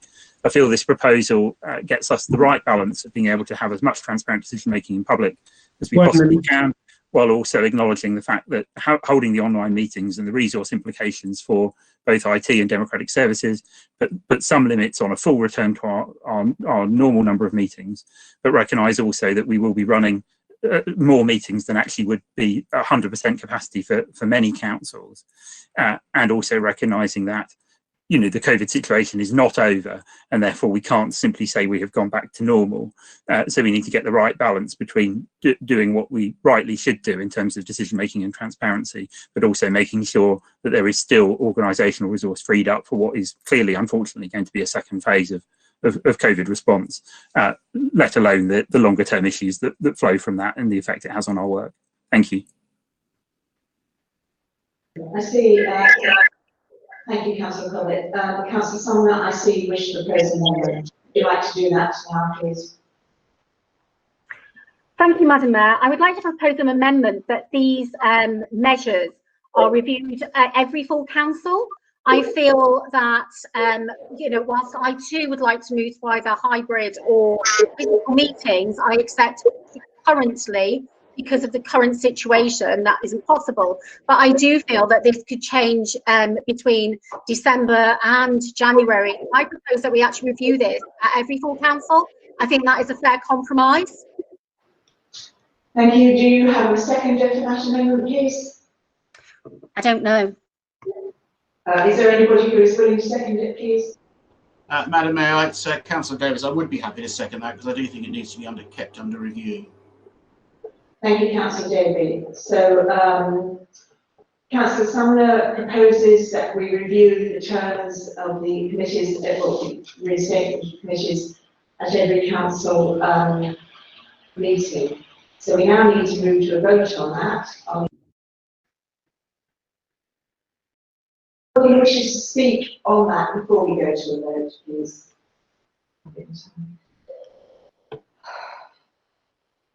Does anybody wishes to speak on that, please? Madam Mayor, no members have indicated a wish to speak on the amendment, so we would then move to a vote on that amendment, on whether to incorporate the amendment into. Apologies, Madam Mayor, that name's slow cropping up on my chat function. We have Councillor Cobbett and Councillor Kerr who wish to speak. Yes, Councillor Cobbett, would you like to speak on the amendment, please? Thank you, Madam Mayor. I won't speak for long. Agree that we should have the ability to review this, but the ability to review this in both directions is built into the proposal already. We've established that actually the chief executive, in conjunction with the leader, can move us into having more committees if the COVID system improves, the COVID situation improves at any point, and we've done that because that would be the quickest way of doing so if that situation arose, because these meetings don't happen particularly often.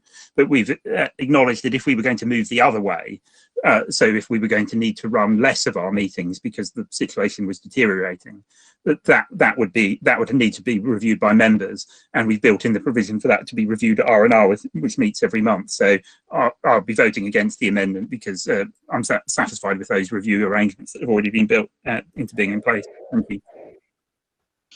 Thank you, Councillor Cobbett. Councillor Davis, did you wish to speak on the amendment, please? No, not particularly, no. I mean, I will come back and speak on the main motion when we get there, Madam Mayor. But all I would say to Councillor Cobbett is that I think at all times all members have oversight of the way in which they take decisions and the transparency around how we make those decisions. And whilst I accept that it can be moved back, I still believe that members should have a role in that. As it is our council, not officers' council, the officers' council, and we should take that decision. Thank you, Councillor Davis. Councillor Kerr, please. I wasn't going to speak because I thought Councillor Cobbett had said everything that needed to be said. I just wasn't quite sure I understood Councillor Davis's comment about officers not making decisions and councillors making decisions instead. I think our decision making is pretty transparent, as witnessed by tonight and by the large number of committees that we are already running. If I might point it out, it's 4 neighbourhood committees, 3 planning subcommittees, DC, licensing, pensions, the R&R committee every month, and this is our 3rd full council, and there are some boroughs that haven't managed to do 1 yet. I don't think there is any need to review this formally at every full council meeting and to go through this procedure. I think that the system as we have devised it is flexible enough, and there is some benefit in having some stability in the system, particularly since I think it's most unlikely that we're going to be out of the COVID crisis by Christmas. Thank you. Councillor Sumner, do you want to sum up your amendment, please? Thank you, Madam Mayor. I would just like to sum up my and respond to the comments that have been raised. Councillor Cobbett said that he thought that officers, the chief exec and the council leader, being able to look at these powers was enough. I'm sorry, that is the same as emergency powers. So that doesn't actually fit in with the rhetoric of what's being put forward. They're saying that they want to get rid of emergency powers, but yet they want to keep the power of reviewing whether this goes on under an emergency power remit. Now, I think it's perfectly acceptable and probably prudent, considering some of the decisions that have been made recently, that these powers are actually reviewed on a regular basis by councillors. There is a huge difference. We are elected by the residents to represent them, and I feel that councillors should play their role in reviewing these emergency powers. So if Councillor Kerr is asking us to trust her, and she's, although she talks about reinstating committees, she's not really. She's winding them up into super committees. And so it's almost like emergency powers by stealth. So if she wants us all to accept that, we will work together on that. And she has to give somewhere. And I think the give is actually having a regular review of this at full council meetings. Now, if she doesn't want to, change it, she has the numbers to make sure that the vote goes her way. But I think it's only right and proper for residents to listen to debates about whether council meetings need to be held in a hybrid system, and also whether strategic committees can come back. And so she's asking us to give a lot, and yet I would ask her to actually, do some giving herself and actually give councillors the right to debate this every full council. I think that is a normal thing to do. Thank you. And I urge everyone to vote for this amendment. I don't think it's that actually controversial. Thank you very much indeed, Councillor Sumner. We now need to move to a vote on this. Councillor Cobbett, do you wish to respond, speak or sum up, please? I've already spoken on it, and I think it's Councillor Fashkoff Sumner's amendment, so I think she's done the summing up. So I think we move to a vote now on the amendment. Okay, thank you, Councillor Cobbett. Right, we'll now move to a vote. So I think we will need to have a roll call vote for this. So we are now voting on Councillor Sumner's amendment. See if you accept Councillor Sumner's amendment to the recommendations on item 10. Thank you. Thank you, Madam Mayor. So, as the Mayor has said, this is a vote to agree or otherwise Councillor Sumner's amendment that there be a review of the emergency decision-making arrangements at every meeting of the full council. And I ask members to indicate whether you are in favour or against or abstain in respect of that amendment. Councillor Abbas. Against. Councillor Abraham. Against. Councillor Archer. Councillor Archer. Against. Councillor Aurora. 4. Councillor Bailey. 4. Councillor Bamford.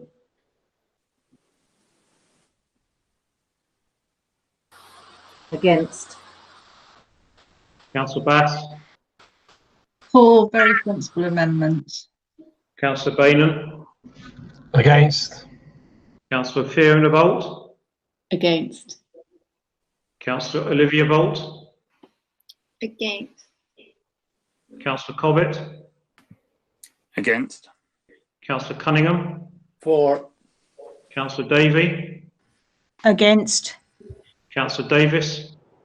4. Councillor Dunstan.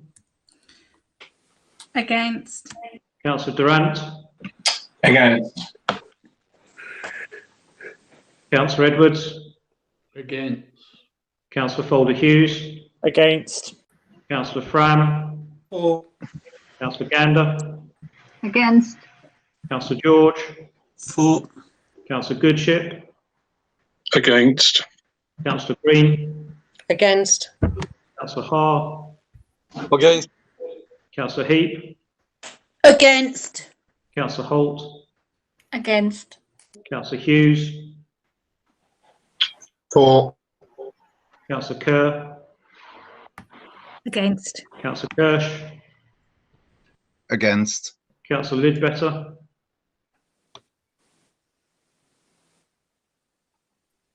Councillor Lidbetter. Against. Councillor Moll. Against. Councillor Netley. 4. Councillor Ravalia. Against. Councillor Ryder Mills. Against. Councillor Shaper. Against. Councillor Self. Against. Councillor Shepherd. 4. Councillor Stewart. Against.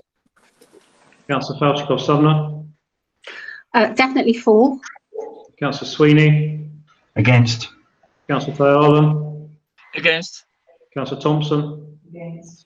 Councillor Waring. Against. Councillor White. Against. Councillor Wookey. Councillor Wookey. Councillor Wookey, would you like to record your vote, please? I think she's just dropped Against. out. Thank you, Councillor. Councillor Yoganathan. Against. And Councillor Young. Against. Thank you, members. Madam Mayor, there were 11 members that voted in favour of the amendment and 36 against, so the amendment is therefore lost. Thank you. 26 against and 11 in favour, and therefore the amendment is not carried. So we will now discuss the original recommendation. And so, Councillor Davis, you wish to speak on that, please. Yeah, thank you, Madam Mayor. Just to clarify what my comments earlier about officers, it does clearly state in paragraph 31 that the decision as to whether we go back to the committees we've had before in its entirety or go back to another emergency procedure is delegated to one person, that is the Chief Executive. As paragraph 31 says, it's only in consultation with some members and other officers. So that was my point. Look, I don't want to prolong this. I mean, we obviously welcome this. We've been calling for this for some time, that it was time to start the council from where it was before. I hope that we can get back to face-to-face meetings in some form in the earliest point in the new year. And I hope that everybody would agree that we shouldn't just leave this as it is now until May, just because we want to leave it till it is May, and that we need to keep it all completely under review as well.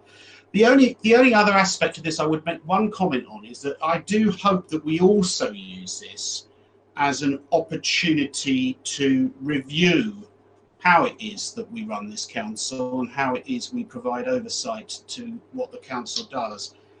Because, you know, given where we are, given what we're coming out of as a crisis, it would be a pity to waste that opportunity just to check that we've got the right number of committees doing the right number of things. Because I think, and I know from across party discussions I've had with others, that there's an awful lot of meetings that you come out of wondering why we went into them.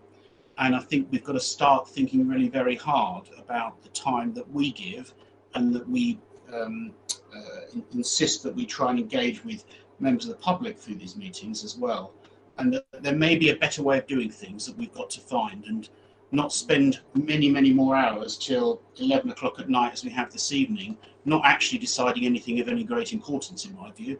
And also, as I know, some of our neighbourhood committees going on to after 1 o'clock in the morning is surely not right. And frankly, it's somewhat embarrassing for the council that that's how long it takes to take decisions. So I hope we use this period not just to try and put ourselves back together again as a council, but as a period of reflection on what we might want to be doing in the future. Members, please to mute if you are not speaking. Some members have got quite a bad echo and will continue speaking. Councillor Davis, I cannot wait till we get back to face-to-face meetings.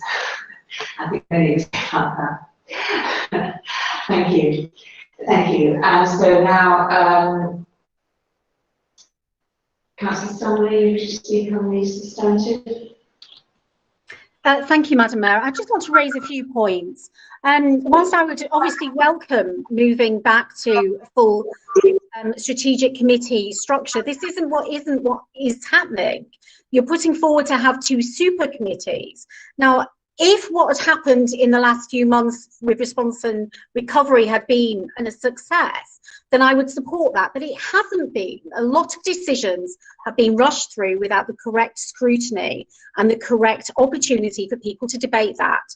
And I don't think, actually, looking back, people can say that the decision making has been 100% right here. Now, so I'm really surprised that you, given Ed Davies' comments in Parliament, I'm very surprised that you haven't moved back to a full committee structure. He was very clear that he wanted all councils to move to full transparency. And actually, if I quote one of the councillors from earlier this evening, we can't wait for COVID to go away. We have to get on with things. And yes, we do. And that was a Lib Dem councillor that said that. And I understand the need not to have physical meetings, but however, to not have strategic meetings, to me, committees is a mistake, because strategic committees allow for the actual contents of the motions and the resolutions to be debated in a proper format. So I'm quite surprised that hasn't happened. But moving on, my main thing here is about your changing once again of procedural rulings and the change of procedural ruling in relation to neighbourhood. Now, I was at the Surbiton Neighbourhood Committee that went on to 1 o'clock in the morning. I raised at the very beginning of the meeting that the council was breaching their own procedural rulings by making residents submit questions in advance. I actually raised it before the committee meeting as well and didn't actually get any kind of substantive response. It was a clear breach of standing orders, or procedural rulings as they are called now.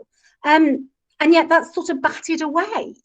And yet earlier in the meeting, we had a Lib Dem councillor saying that everyone should abide by procedural rulings. So either people do abide by them or not. At this particular meeting, we had a situation where people put their questions in advance, and I still, weeks later, know of residents that are waiting for written responses to their questions, and particularly all the questions in relation to Seething Wells. I also know that some of the people that raise questions on low traffic neighbourhood are waiting for questions to be answered. So what is the point in asking residents to submit their questions in response if they're not going to get any answer? I just feel it is yet another attempt to stop participating, and that is my point. And so I can't support that particular part of changing standing orders. I don't think it's necessary.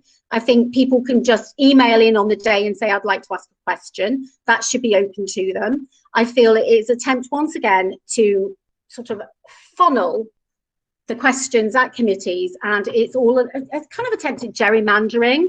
And I just think it's really contemptible. So whilst I welcome the fact that you are kind of partially bringing back strategic committees, as we've already highlighted, shall we say, your procedure for review, which is basically the chief exec gets to decide what's happening, is still an emergency power. So we haven't done away with emergency powers. I'd like to ask a question, a serious question as well, about what's happening with planning. Is that fully moving away from emergency powers now? Because that isn't, to me, wasn't evident in the report. Sorry, Kevin Jones, thank you very much for your comment. But yeah, so can I have an answer to that question? And to me, you've not moved away against emergency powers because you're still putting the power to review this in the hands of the chief executive and not in councillors. Thank you. Councillor Kerr, do you wish to speak as seconder, please? Not at any great length. It is, as everybody can see, after 11 o'clock at night.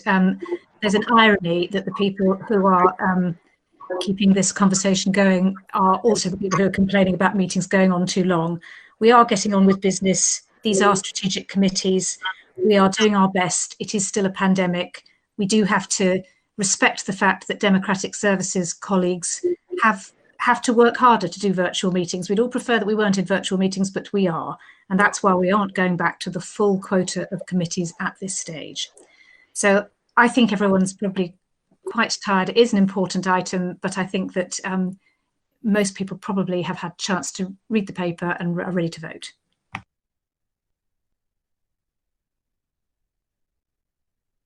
You say you have a point of personal explanation. Does this relate to you being misquoted or misrepresented in some way? Yes, it does, Madam Mayor. I would like to say I've never at one point complained about meetings extending beyond 1 o'clock. I just raised it as a point of irony that the meeting went on beyond 1 o'clock and yet the residents didn't get answers to their questions. I'm happy to sit here as long as needed to make sure we get good decisions. Thank you, Councillor Simon. Councillor Cobbett, do you wish to sum up? Thank you, Madam Mayor. I will do, but briefly, because I don't want this meeting to go to 1 o'clock. Just very briefly in terms of what's been raised, I think I sort of put the argument for this proposal when I first introduced it, but I would reiterate, thanks to all the colleagues who've made it possible to have these meetings and who are going to be supporting the number of meetings we're having going forward with the challenges that come with that, technically and procedurally.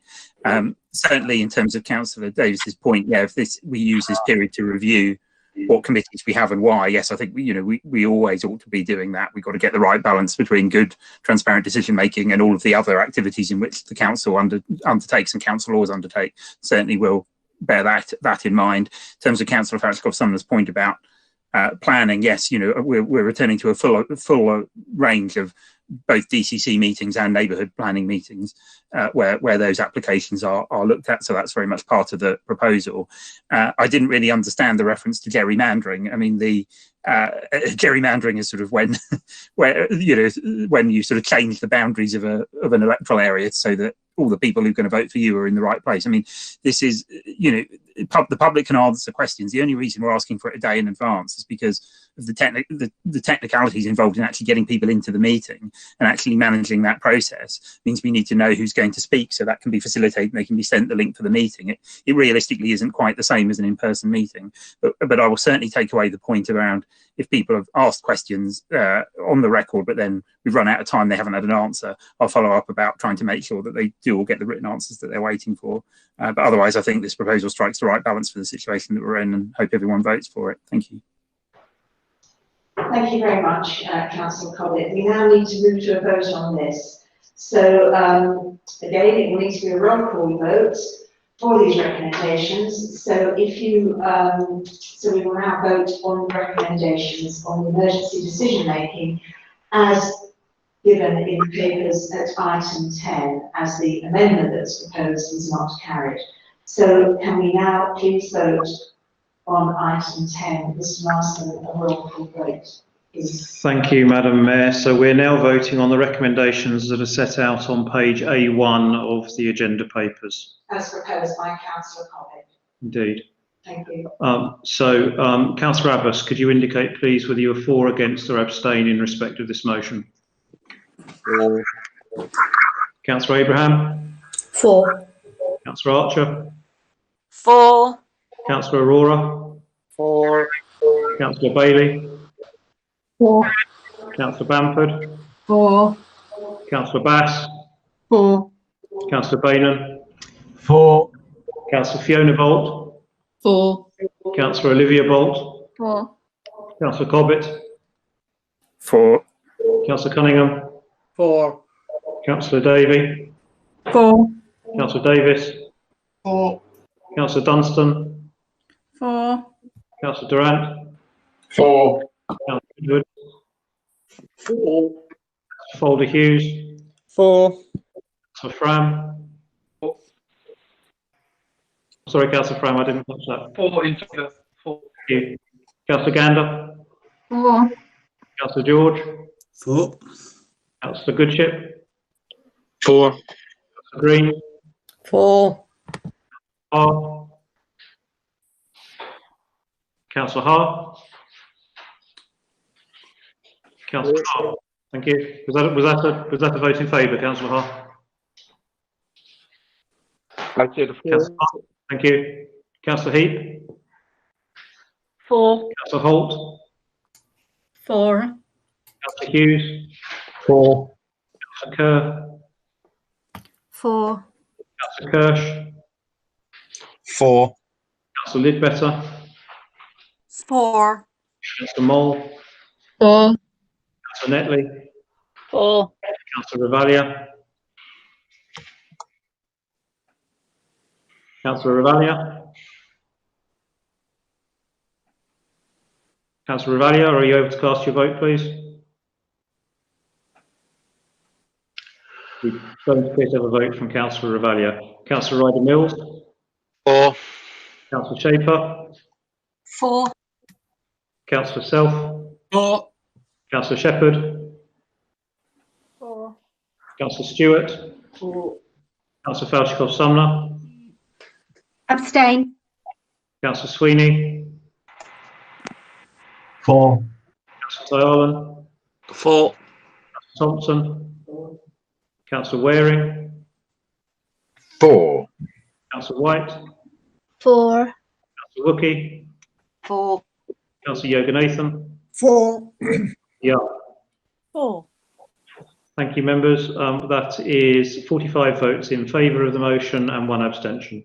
Thank you. 45 in favour and 1 abstention.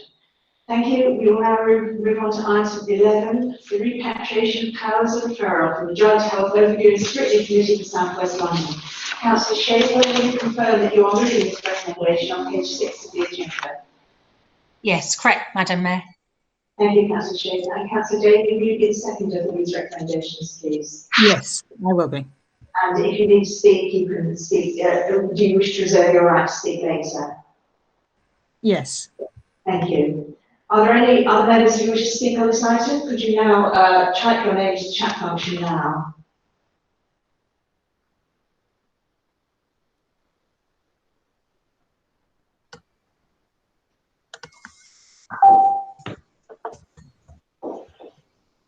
Thank you. So no members appear to wish to speak at this point. So we can now move to a vote.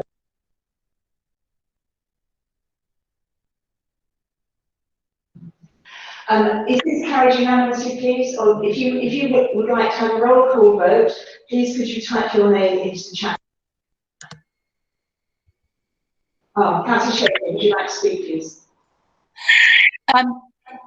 Sorry, Madam Mayor. I think I just got. I'm happy for it to go to a vote if there's no other members who wish to speak on it. Thank you. Thank you. So if anybody wishes to go to a vote, a roll call vote, could you please type your name into the chat function now? Nobody has indicated that they wish to go to a vote. So can we regard that as being unanimous, please? If anybody disagrees, type your name in the chat function now. Thank you. That is unanimous. Thank you, Councillor Shaker. Item 12. Thank you, Madam Mayor. Thank you. Item 12, appointments of members to committees, panels and other bodies. Councillor Kerr, will you confirm that you are moving the recommendations on the late material? I am. Thank you, Councillor Kerr. And Councillor Cobbett, will you be the seconder for those recommendations? And if so, do you wish to reserve your right to speak until later? I do second those recommendations and hopefully won't need to speak at any point. Thank you. If there are any members who wish to speak on this item, could you please type your name into the chat function now?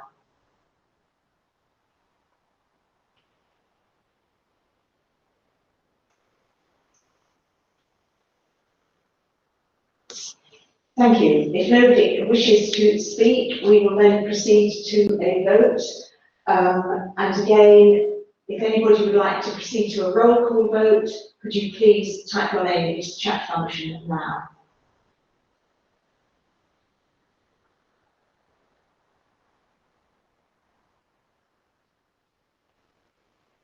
Thank you. Nobody has indicated that they wish to proceed to a roll call vote, so we will accept that this is unanimous unless anybody disagrees. And if you do disagree, could you type your name into the chat function now?